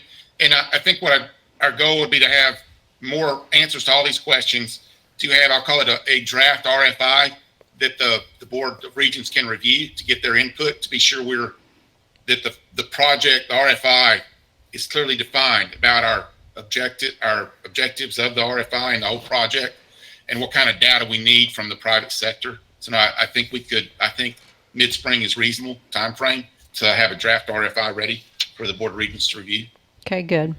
So the next time we look, obviously not today's pending list, but we'll let staff look at calendars, and then if you'll add that to then the pending list when you're ready, when you think you can be ready to come back with that discussion. Is there consensus for staff to continue moving forward on this research? I guess if there's not, please let me know. Okay, then hearing no objections, we're going to have consensus with those next steps that have been discussed today. So thank you, Dr. Escamilla, Mr. Strybos, Dr. Silva, for your work on this, and we look forward to the continuing discussions. Perhaps we can invite Dr. Sherwood back as a guest expert when we continue this discussion with her background at Texas A&M Corpus Christi. Hardly an expert, but I'd be glad to come back and offer whatever I know. Thank you. Okay, if there's nothing else on this workshop topic, we are going to move on to our discussion of distance learning, which has taken a whole new definition in these past few months. So I'm going to let Dr. Escamilla introduce that topic. All right, thank you, Madam Chair. You hit the nail on the head. Distance education, over the past several decades has evolved and certainly has been the case here at Del Mar College. And what you're about to see in the way of data and information that Dean Cody Gregg is going to present is very interesting, to say the least. And it's a permanent part. Distance education is a permanent part of our curriculum in terms of facilitating instruction. Has been for a long time. Will continue to be. I just want to say one point before I hand the mic over to Dean Gregg, and that is that, and I know that we would all agree because we've had these conversations within the college, the team at the college, and as well as with Regents. The human factor will never be replaced, whatever that means. And we know that is most evident in a face-to-face environment, and all the while it's also most enhanced through our distance education delivery. So that being said, Dean Gregg, would you please, Madam Chair, is there any breaks or anything that you're looking for that we need to take or anything? Typically, we've done That's that actually probably a really good idea. Let's go ahead and take a 5 or 6 minute break. We will reconvene. I'm sorry, Dean Gregg, but that's a really good idea. We'll reconvene at 10:40. Thank you. Thank you. Yeah, sorry about that. I should have said that. I should have thought of that before, but.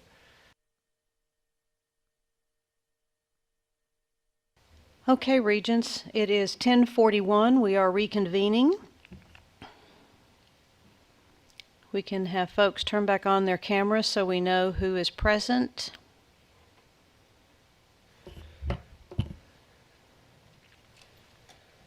This is Susan Hutchinson. I'm here. Thank you, Susan.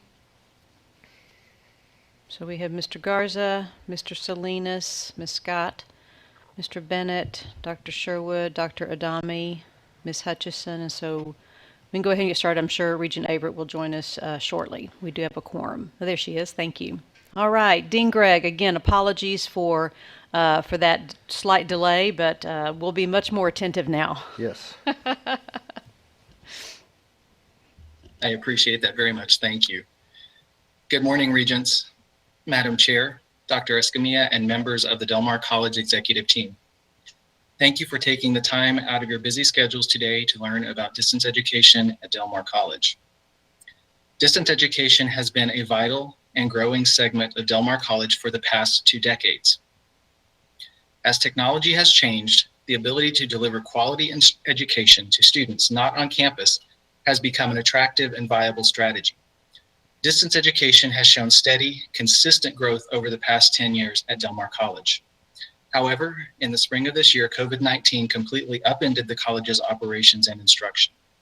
In the span of 2 weeks after spring break in March, the faculty and staff of Del Mar College mobilized and moved the great majority of instruction and support services online.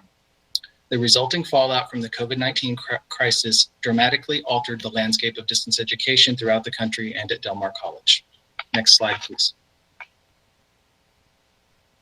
In our presentation today, we will examine various aspects of distance education at Del Mar College. Broadly, we will look at defining distance education, our institutional data on enrollment and contact hours for distance education, our online programs, and how the onset of COVID-19 changed instruction and distance education, including success and persistence data. In the presentation, we will look at data from before and after COVID-19, which will illustrate the dramatic shifts made in a few short months.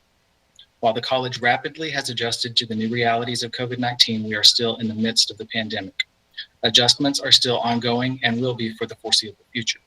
This presentation will give you an accurate picture of where we are presently and our current efforts and plans as we continue to adapt to the changing conditions in the national and state landscape. Next slide, please. The distance education program began in 1984 at Del Mar College and has encompassed a variety of delivery methods as shown on this slide. The first online course at Del Mar College was offered in 1998.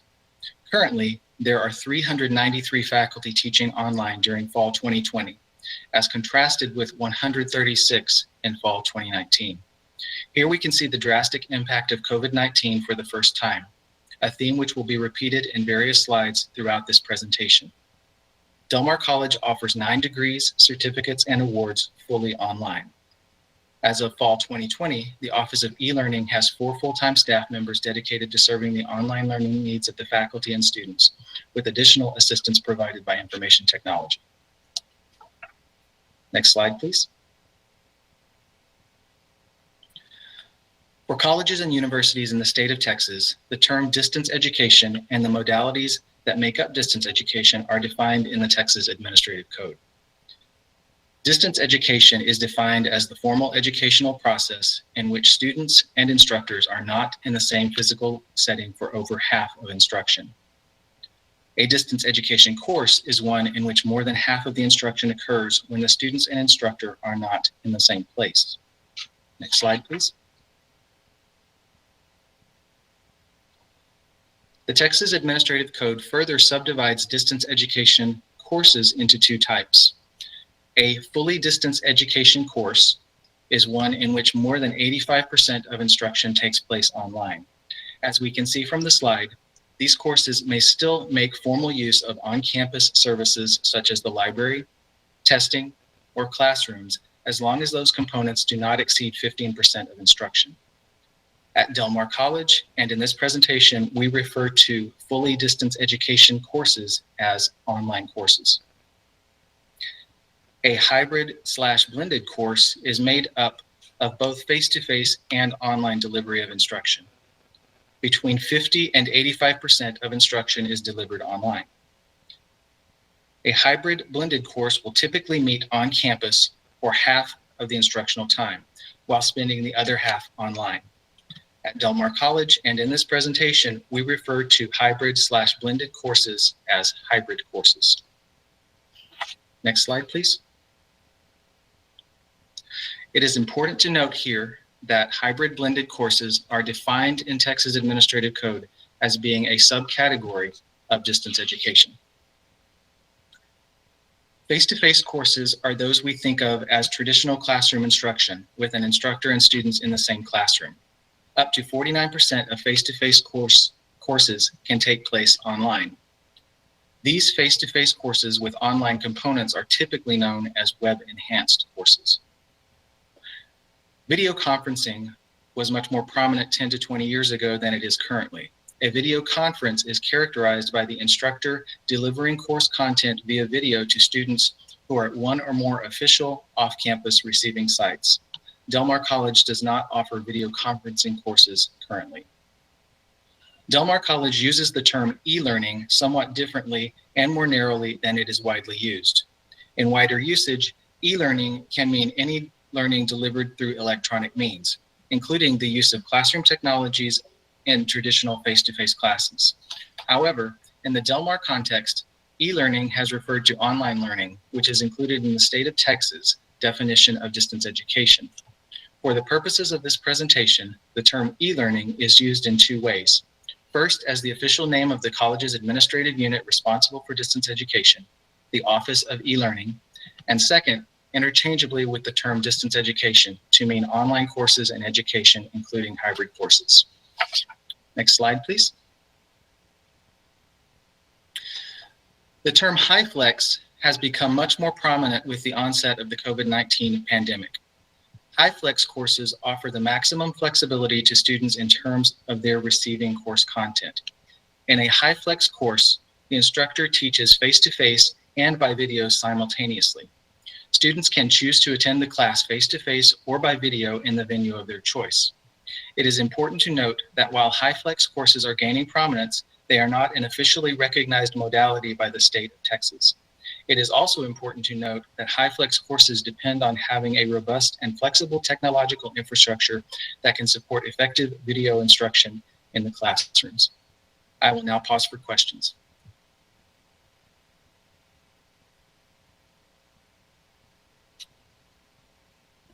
I have a quick question, and I'm sorry if I missed this. Are we currently offering any HyFlex courses? We are. Okay, thank you. All right, next slide, please. Just really quick, Cody, there's other terms out there. I think, I don't know if you've said that, there's synchronous and asynchronous. There are other terms out there that are used synonymously. Did you cover that? I didn't know if you said, I apologize. I was reading some details here. But Regent Averett, there's synchronous and asynchronous learning that occurs both at the high schools and the colleges now that it's, HyFlex is our term. So some synonyms there for you. Okay, thanks.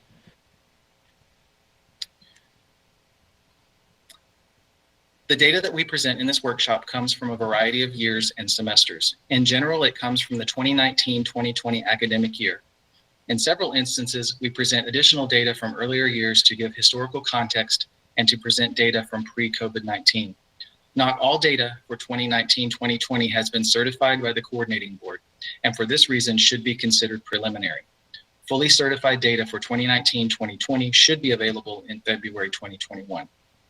This portion of the presentation will focus on enrollment and contact hour data for distance education credit programs. Next slide, please.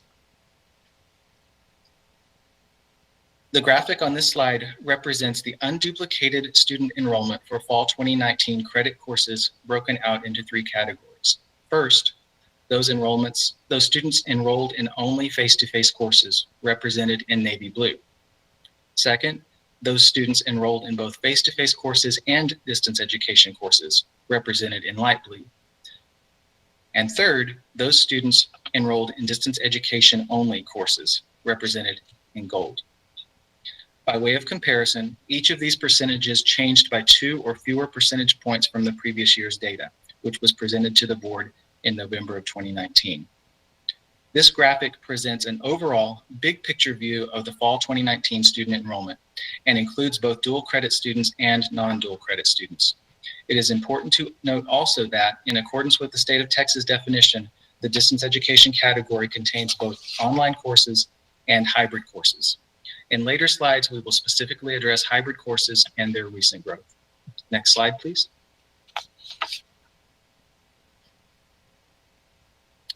Looking at the overall enrollment picture on the previous slide, however, does not tell the complete story.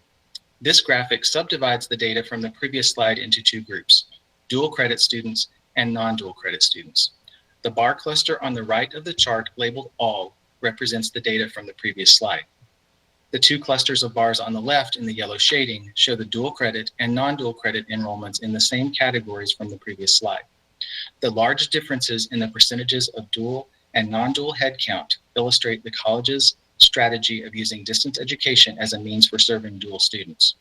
Also of note is that the data for non-dual students on the far left shows that a much smaller proportion of these students take distance education than their dual credit counterparts. I will pause here for questions.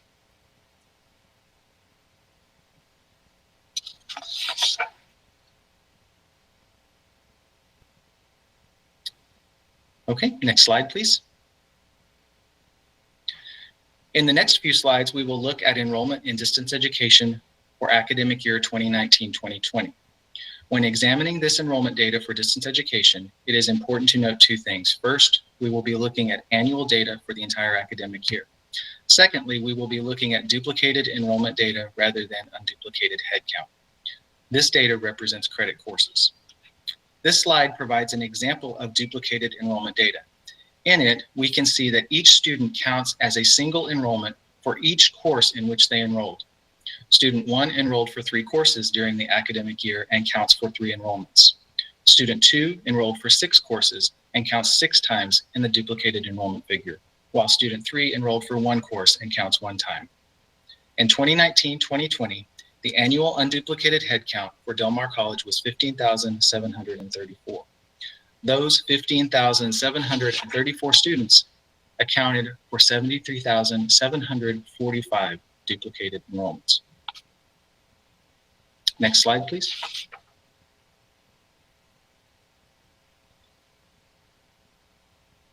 Distance education enrollment, when taken as a proportion of the college's annual duplicated enrollment, has increased over time.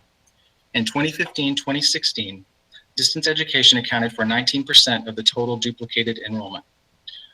Growth began to accelerate in 2017-2018, and in 2019-2020, it had increased to 30% of the total duplicated enrollment. The enrollment numbers for 2019-2020 include the summer 2020 semesters, in which an unprecedented number of classes were taught online due to COVID-19. Had COVID-19 not occurred, it is likely that the growth in distance education would have been more modest in 2019-2020. Later in the presentation, we will look further at the college's response post-COVID-19, and in subsequent slides, we will see the impact of COVID-19 on distance education contact hour generation in 2019-2020. I will pause here for questions.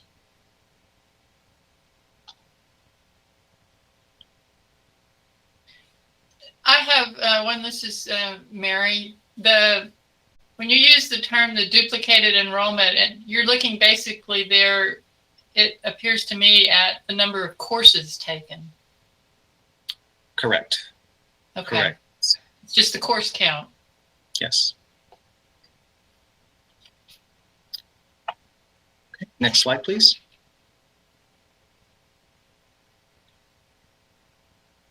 Contact hours are another metric we use to examine the impact of distance education at Del Mar College. Contact hours are a representation of the number of instructional hours spent by students enrolled in Del Mar College classes for which the college is reimbursed by the state of Texas. As this slide illustrates, Del Mar College generated over 4.8 million contact hours in 2019-2020. 30% of those contact hours were distance education, which includes both online and hybrid courses. As we will see in subsequent slides, hybrid courses represent a growing portion of both enrollment and contact hours.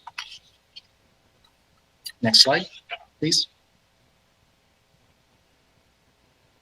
This slide shows online and hybrid contact hours from 2015-2016 through 2019-2020. Over these years, the proportion of contact hours represented by distance education has increased from 15% to 30%. This slide also shows the proportional growth of hybrid courses and dual credit online contact hours over the same period.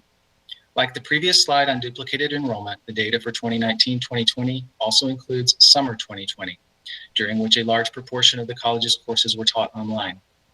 As indicated by the red arrows, both the contact hours for online and hybrid courses increased tremendously during 2019-2020. This steep increase is directly attributable to summer 2020 classes being mostly online. In fact, in summer 2020, distance education generated over 600,000 contact hours, which is equivalent to 59% of the contact hours generated by distance education in all of the previous year of 2018-2019. I'll pause here for questions if there are any.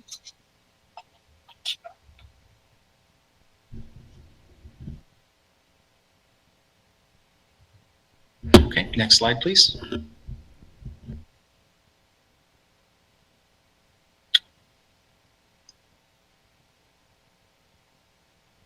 Persistence can be viewed in two ways, within the same semester or from semester to semester. This first slide on persistence examines persistence within the semester. That is, the average percentage of students who withdrew in each semester from spring 2015 to spring 2019.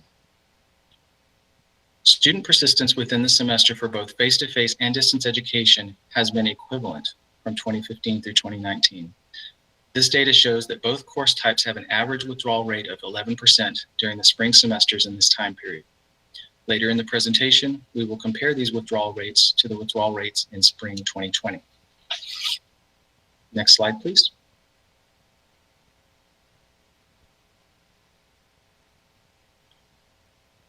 This slide gives a snapshot of student persistence from the fall 2019 to the spring 2020 semester, pre-COVID-19. Persistence rates for students enrolled in only face-to-face courses and in a combination of face-to-face courses plus distance education courses are very similar at slightly over 70%. The persistence rates for students enrolled in distance education courses is somewhat lower at 58%. Overall, semester to semester persistence rates for Del Mar College have traditionally been in the 70 to 75% range, as reported on the National Community College Benchmark Project Survey, which places us in the 75th percentile of all colleges participating.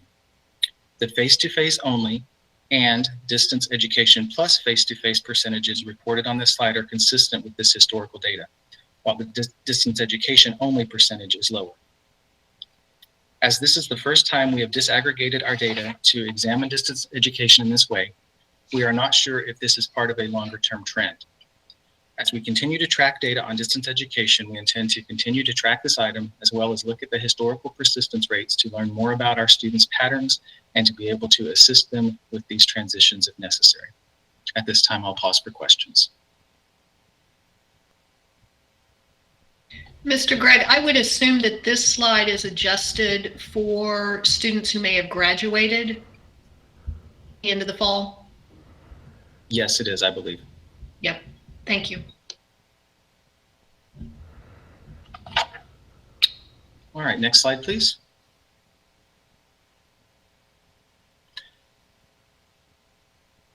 As an earlier slide mentioned, growth in hybrid courses represents a small but significant portion of distance education at Del Mar College. As a reminder, the state of Texas defines a hybrid course as one in which 50 to 85% of instruction occurs online. The remaining portion of instruction takes place on campus in the college's physical facilities.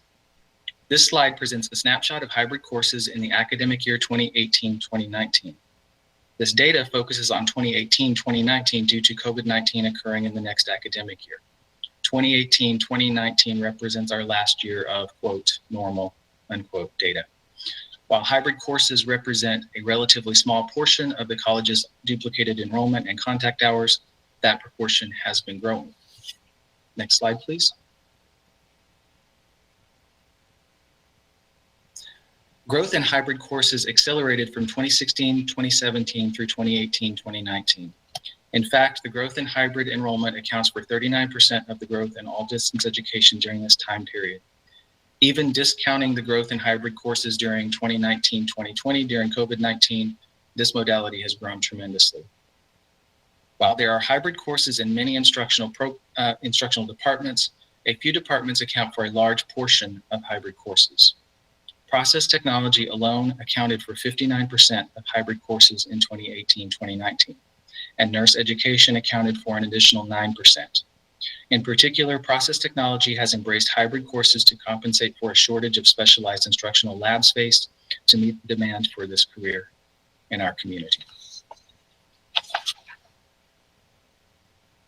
Next slide, please. While Del Mar College offers degrees, certificates, and awards in over 100 different areas, only 9 of these are offered fully online. Those degrees, certificates, and awards are shown on this slide.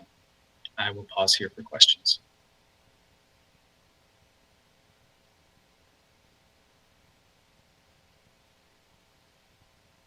Okay, next slide, please.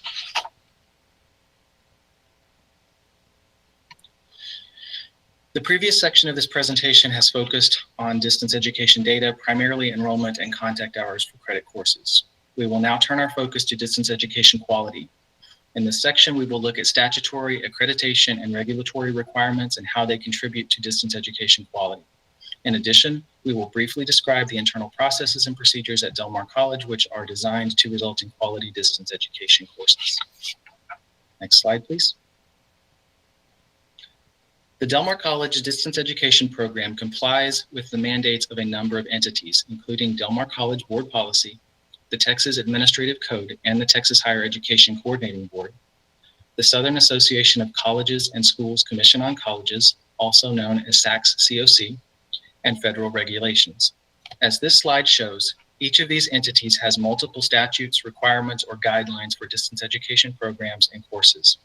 These requirements lay out a framework of expectations for the essential qualities of distance education programs, courses, faculty, and support. As an example, one requirement in federal regulations is that the distance education courses must demonstrate, quote, substantive interaction, end quote, between the faculty and students to be eligible for federal financial aid funds under Title IV. The next 2 slides also give examples related to faculty qualifications from the state of Texas and SACS-COC. Next slide, please. This slide shows an example of one of the statutes from the Texas Administrative Code, which deals specifically with the requirements for faculty teaching distance education courses, setting out requirements for selection, evaluation, training, and supervision of distance education faculty. Next slide, please. Like the state of Texas, SACS-COC also sets out requirements for distance education programs and courses. SACS-COC has several documents which address distance education, including the Principles of Accreditation and the Policy on Distance and Correspondence Education. Like the previous example from the Texas Administrative Code, this example from the SACS-COC Policy on Distance and Correspondence Education shows the requirements for qualified faculty, faculty evaluation, and training. Both Texas Administrative Code and SACS-COC address other aspects of distance education, including student and academic support programs and the academic quality of courses. In our recent SACS-COC visit, the college was found to be in compliance with all standards and policies related to online teaching. Compliance with these standards from all these entities contributes significantly to ensuring the quality, rigor, and integrity of distance education courses at Del Mar College. I will pause now for any questions you might have.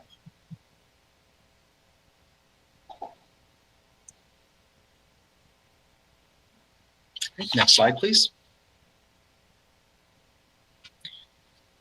The Distance Education Faculty Handbook for Del Mar College was formally adopted in February 2020.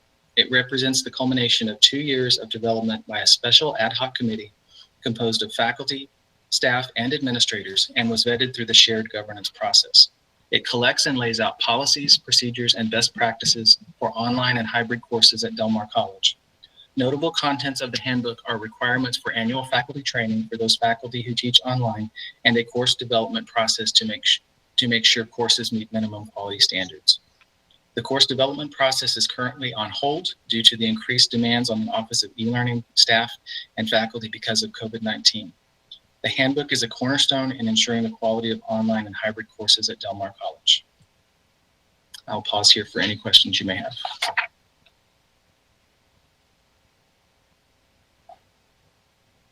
All right, next slide, please. COVID-19 emerged in early 2020 and turned college and university operations upside down across the nation.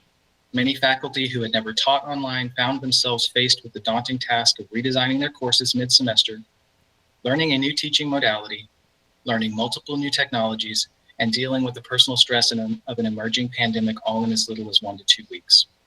Online courses by their nature played a huge role in this response as most institutions transitioned to fully or mostly online instruction. Learning management systems, online proctoring platforms, online live video platforms, and more technological tools became hugely important in teaching and learning. With this section of the presentation, we turn our focus to COVID-19 and how distance education at Del Mar College has adapted and supported the teaching and learning needs of faculty and students. Next slide, please. The onset of COVID-19 set in motion a Herculean effort on the part of the college's faculty and staff to move their classes and support services online in a very short time frame. Upon returning from spring break 2020, the Office of E-Learning offered 2 days of socially distanced face-to-face training. 57 faculty members participated in this training. An additional 142 faculty participated in the Office of E-Learning's introductory online training course, which is 4 times higher than the number who had participated in the previous year. Take into account these numbers above, over 1/3 of the college's faculty completed training in online instruction in the last 2 months of the spring semester.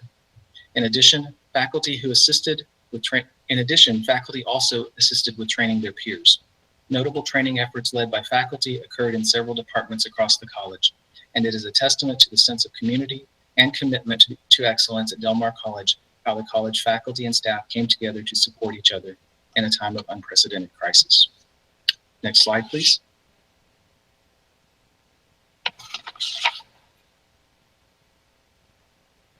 In the time period between March 16th to March 30th, the college faculty moved 1,546 academic credit courses online for remote emergency online instruction.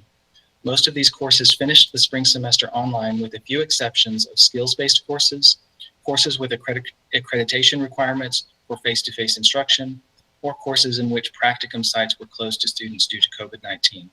Continuing education also moved 44 of their courses online, while other skills-based courses utilized a hybrid model. Our outstanding faculty, department chairs, and deans are to be congratulated and lauded for their exceptional efforts and commitment to academic quality throughout the COVID-19 pandemic. Next slide, please. The COVID-19 response required many face-to-face faculty to shift to emergency remote online instruction. Many of these faculty had little or no experience with online teaching. They learned how to use Canvas, the college's learning management system, as well as Panopto for recording video, Microsoft Teams for synchronous class meetings, and Respondus Lockdown Browser and Monitor for testing integrity. In the timeline of unexpectedly and rapidly shifting to online instruction, faculty had to learn new technologies in order to first communicate with their students, then provide instruction in Canvas, followed by creating an interactive space with their students. Some faculty were familiar with the technology offered by the college, but many others were not. The Office of E-Learning helped many who had situations needing online instructional solutions. Other parts of the college, notably information technology, also began working to support the increased technology needs of faculty, students, and staff. Next slide, please.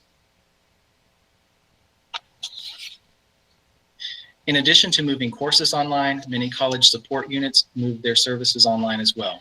Among these were the many college tutoring services, student services such as counseling and enrollment services, and the Del Mar College libraries. To accommodate the increased needs for proctored instructional testing, the college opened testing labs on both the east and west campuses where faculty and students could schedule a test in a socially distanced, secure setting in summer 1 of 2020. These testing labs continued operations through the fall 2020 semester. In addition, continuing education used Facebook Live as a recruiting tool and used Microsoft Teams as a live chat tool to advise students and provide a virtual career fair in partnership with Workforce Solutions and Coastal Compass. The college's support units truly stepped up to deliver quality online services in the face of an unprecedented crisis and should be recognized and commended for all of their efforts. Next slide, please.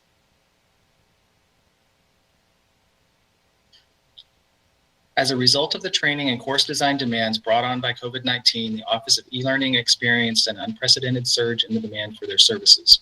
Between March 16th and May 31st, which encompasses the initial move to remote emergency online instruction and the preparation period for summer classes, the workload performed by e-learning increased by 12 times compared to the previous year. It is important to note that even with this increase, many instructional departments also had faculty who assisted with training their peers. This slide shows that in the time period from March through August, the faculty assistance performed by the Office of E-Learning increased by 418% over the same time period in 2019. Much of this assistance consisted of one-on-one video or telephone calls in which the 3 Office of E-Learning staff worked with faculty to address their needs. The Office of E-Learning supports faculty and staff from both credit and continuing education, and these numbers include support for both areas of the college. The Office of E-Learning's efforts during the past months have truly been critical to the college's response, and they should be commended for their dedication and hard work in very difficult times. At this time, I will turn the presentation over to Dr. Jonda Halcomb. Good morning. In addition to the Office of E-Learning, Information Technology, please go to the next slide, I'm sorry. Information technology has also contributed greatly to the support of the college's distance education efforts, especially during COVID-19 crisis. The slide presents an overview of some of the areas in which IT has provided support. And you can see it is a lot of support that they have been giving us. And I would like to take the opportunity to thank the IT staff and leadership for all they have done in the past months to support distance education. Their efforts are truly appreciated. Next slide, please. Like the Office of E-Learning, the services provided by IT increased to support the college's efforts during COVID-19. This slide summarizes some of the essential IT services during this time. Checkouts of laptops, cameras, and Wi-Fi hotspots to faculty and staff to support working from home, as well as checkout of student laptops to support participation in online classes was critical to the college's successful response. In addition, IT also provided Wi-Fi in select college parking lots so students could access their courses in a socially distanced and safe space. As the table on the right shows, IT experienced significant increases in their services compared to the previous year. Increased help desk tickets, service appointments, laptop loaners, just to name a few. Once again, thank you to IT and e-learning for providing our faculty and students what they needed to be successful with distance education. Are there any questions at this time? Okay, I'll turn it back over to Dean Gregg. All right. As the COVID-19 situation continued to accelerate across the coastal bend and Texas, the college made the decision to begin classes online for the summer semesters, with the option to transition to face-to-face should the situation warrant. As in the spring semester, some programs had accreditation or other needs for face-to-face instruction. In general, these courses with special circumstances started online and then transitioned to face-to-face when necessary. As noted in the section addressing enrollment and contact hours, the move online for summer 2020 was unprecedented in the history of Del Mar College and represents a marked departure from pre-COVID-19 semesters. This slide shows the duplicated enrollment and number of courses offered in the combined summer 2020 terms. In addition to the credit data reflected on this slide, continuing education and corporate services continued to offer courses online and in hybrid format. Next slide, please. Throughout the course of the spring and summer semesters, the focus of Del Mar College faculty remained on quality instruction. This data shows the grade distributions and persistence for courses taught in spring 2020 as compared to the average grade distributions for the spring semesters in 2015 through 2019. It is important to note that the portion of the chart highlighted in the yellow rectangle and labeled F2F Face-to-Face 2020 represents the courses that began the spring 2020 semester face-to-face and then moved to remote emergency online instruction in March. In examining this data, a few things stand out. First, grade distributions for those courses that began face-to-face and moved online are remarkably similar to the average grade distributions from 2015 through 2019. In addition, the withdrawal rate in all spring 2020 courses is lower. Let me repeat that, it's lower than the average of 2015 through 2019. In the face-to-face 2020 group, highlighted in yellow, we can see that incompletes are higher than in previous years and higher than in courses that began the semester as distance education. This data represents courses with face-to-face elements that had to be completed on campus after the semester ended, programs whose accreditors require face-to-face components, and courses in which practicum sites were not accepting students. It is a pattern that we will see repeated on the next slide of success data for summer 2020. Next slide, please. Courses in summer 2020 took place largely online. However, a small number of courses did take place face-to-face. Like the data for spring 2020 on the previous slide, the data comparing summer 2020 to 2015 through 2019 is very similar. The notable exception indicated by the red arrow is that summer 20 face-to-face courses had a significant percentage of incompletes due to the same factors at play as in the spring semester. I'll pause here for questions.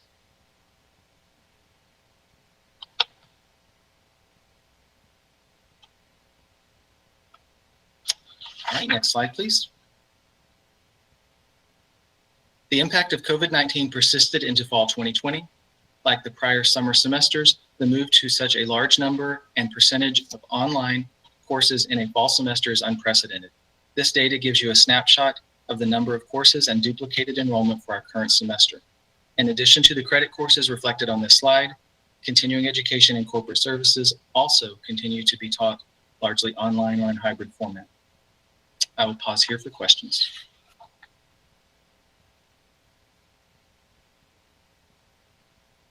Okay, next slide. The Coronavirus Aid, Relief, and Economic Security Act, also known as the CARES Act, is a $2.2 trillion economic stimulus bill passed by the 116th U.S. Congress and signed into law on March 27, 2020. The CARES Act established the $14 billion Higher Education Emergency Relief Fund. Del Mar College has received slightly over $3 million in CARES Act funding. 1.9 of this was distributed to Del Mar College's students as direct grants.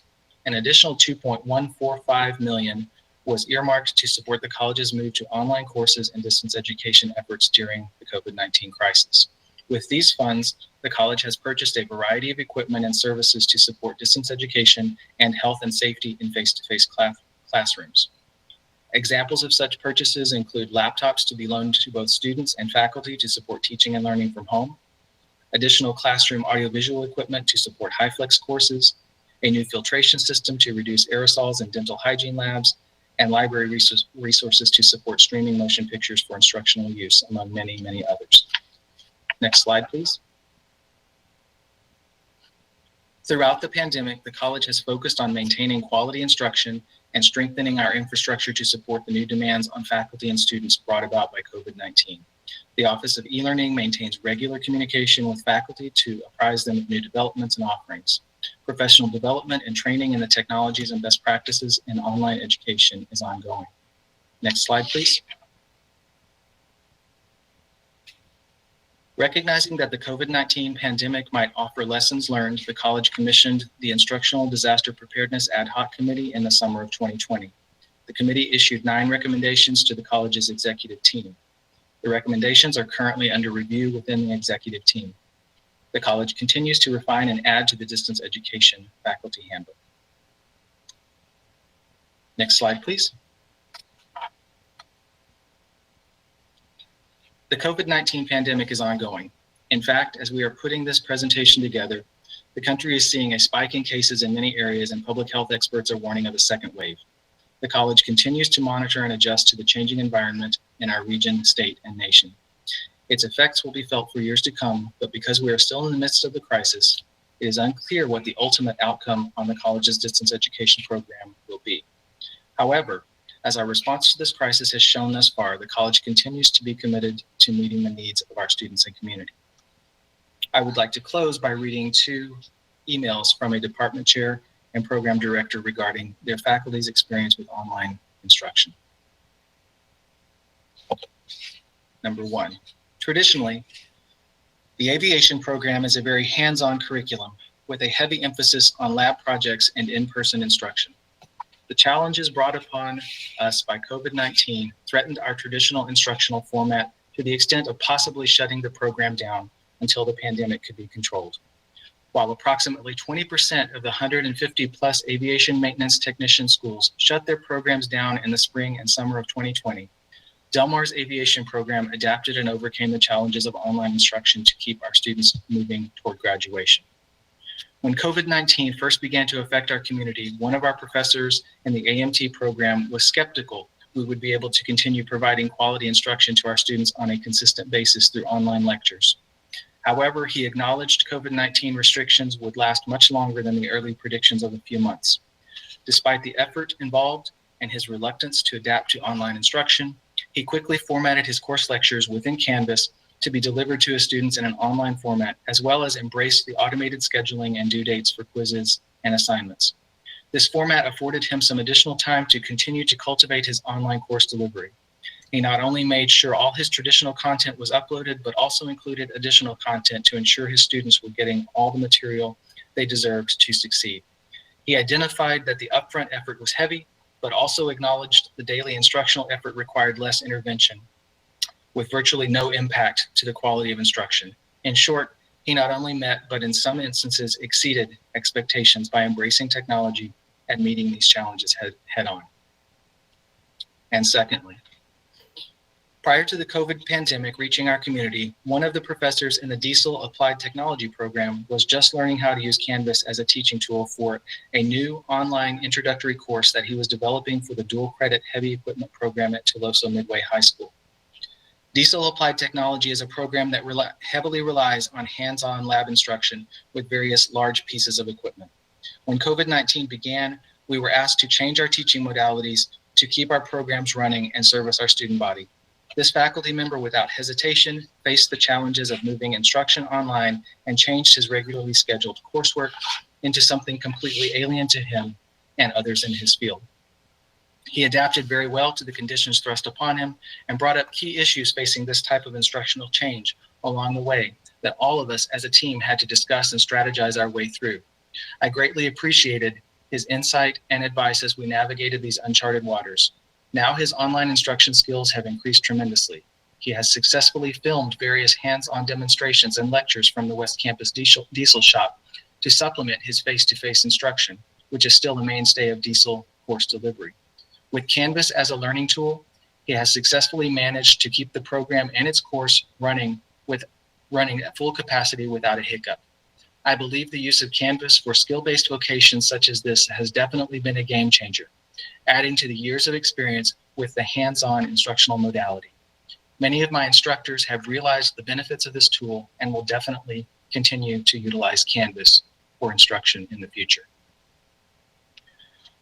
Both of these emails are from heavily hands-on programs in our Division of Industry and Public Service, programs in which the move to online instruction might be considered to be the most difficult.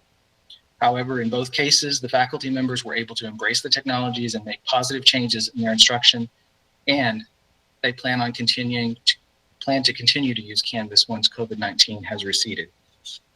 Although the ultimate outcome of COVID-19 is unclear, because of our faculty's widespread adoption of Canvas and their recognition of its value, even when we transition back to something like pre-COVID-19 instruction, we anticipate a sustained increase in the need for faculty support in distance education course design and teaching online, as well as a sustained increase in the need for technological infrastructure and support, both of which will affect the Office of E-Learning as well as the IT department.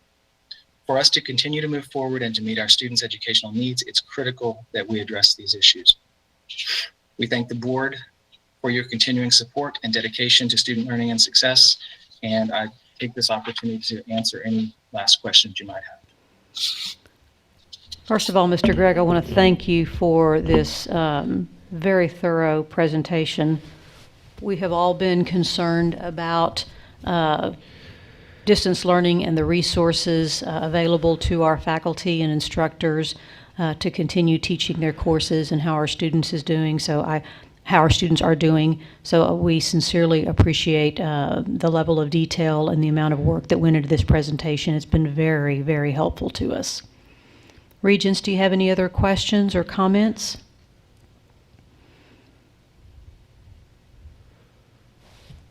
I do. Yes, Dr. Escamilla. I would just like to say, great job, Cody and Dr. Jonda on the presentation. When I reviewed this last week, all the things that we have experienced that were Herculean and monumental and awesome and all these other great things in terms of a sea change in such a short period of time is no small matter. And it's something that we should all be proud of. I'm proud about for this for our college, for our faculty to be able to shift the way they did and sustain and support staff and everyone, student services, admin, all the way across the college. It's been such an experience that has weighed heavily, and I have got to say those stories, those two emails. Dr. Cody Gregg, Dean Cody, that you said that you talked about diesel and aviation, two of our most applied studies, most hands-on types of instruction are being facilitated as poignant examples of that shift. We've still got a long way to go in terms of it's day to day. We're improving. The permanency that Dean Gregg talked about, the things that will remain in the way of instructional support for our college are evolving. And I'll tell you, I've talked to colleagues all over the country. We're all experiencing lots of similarities, but and I've got to say that we've stayed out ahead of this. And I just want to thank you, Dean Gregg, for the presentation, and thanks to all the faculty and staff who've overcome a most difficult set of circumstances. Thank you, Madam Chair. Thank you, Dr. Escamilla. Any other questions or comments? Very good. Again, thank you very much, Mr. Gregg, for that presentation. Regents, we have a few minutes before our scheduled break at 12 noon, and I am wondering, Dr. Escamilla, what is your thought on going into closed session for just a few minutes? Do we have a couple of quick items or not? Not related to anything this morning, no, ma'am. Okay. All right, then we will go ahead and take our lunch break a little bit early. We will adjourn this meeting and then come back for our regularly scheduled meeting at 1 p.m. today. So this workshop session of the Board of Regents is adjourned at 11:30 a.m. Thank you all.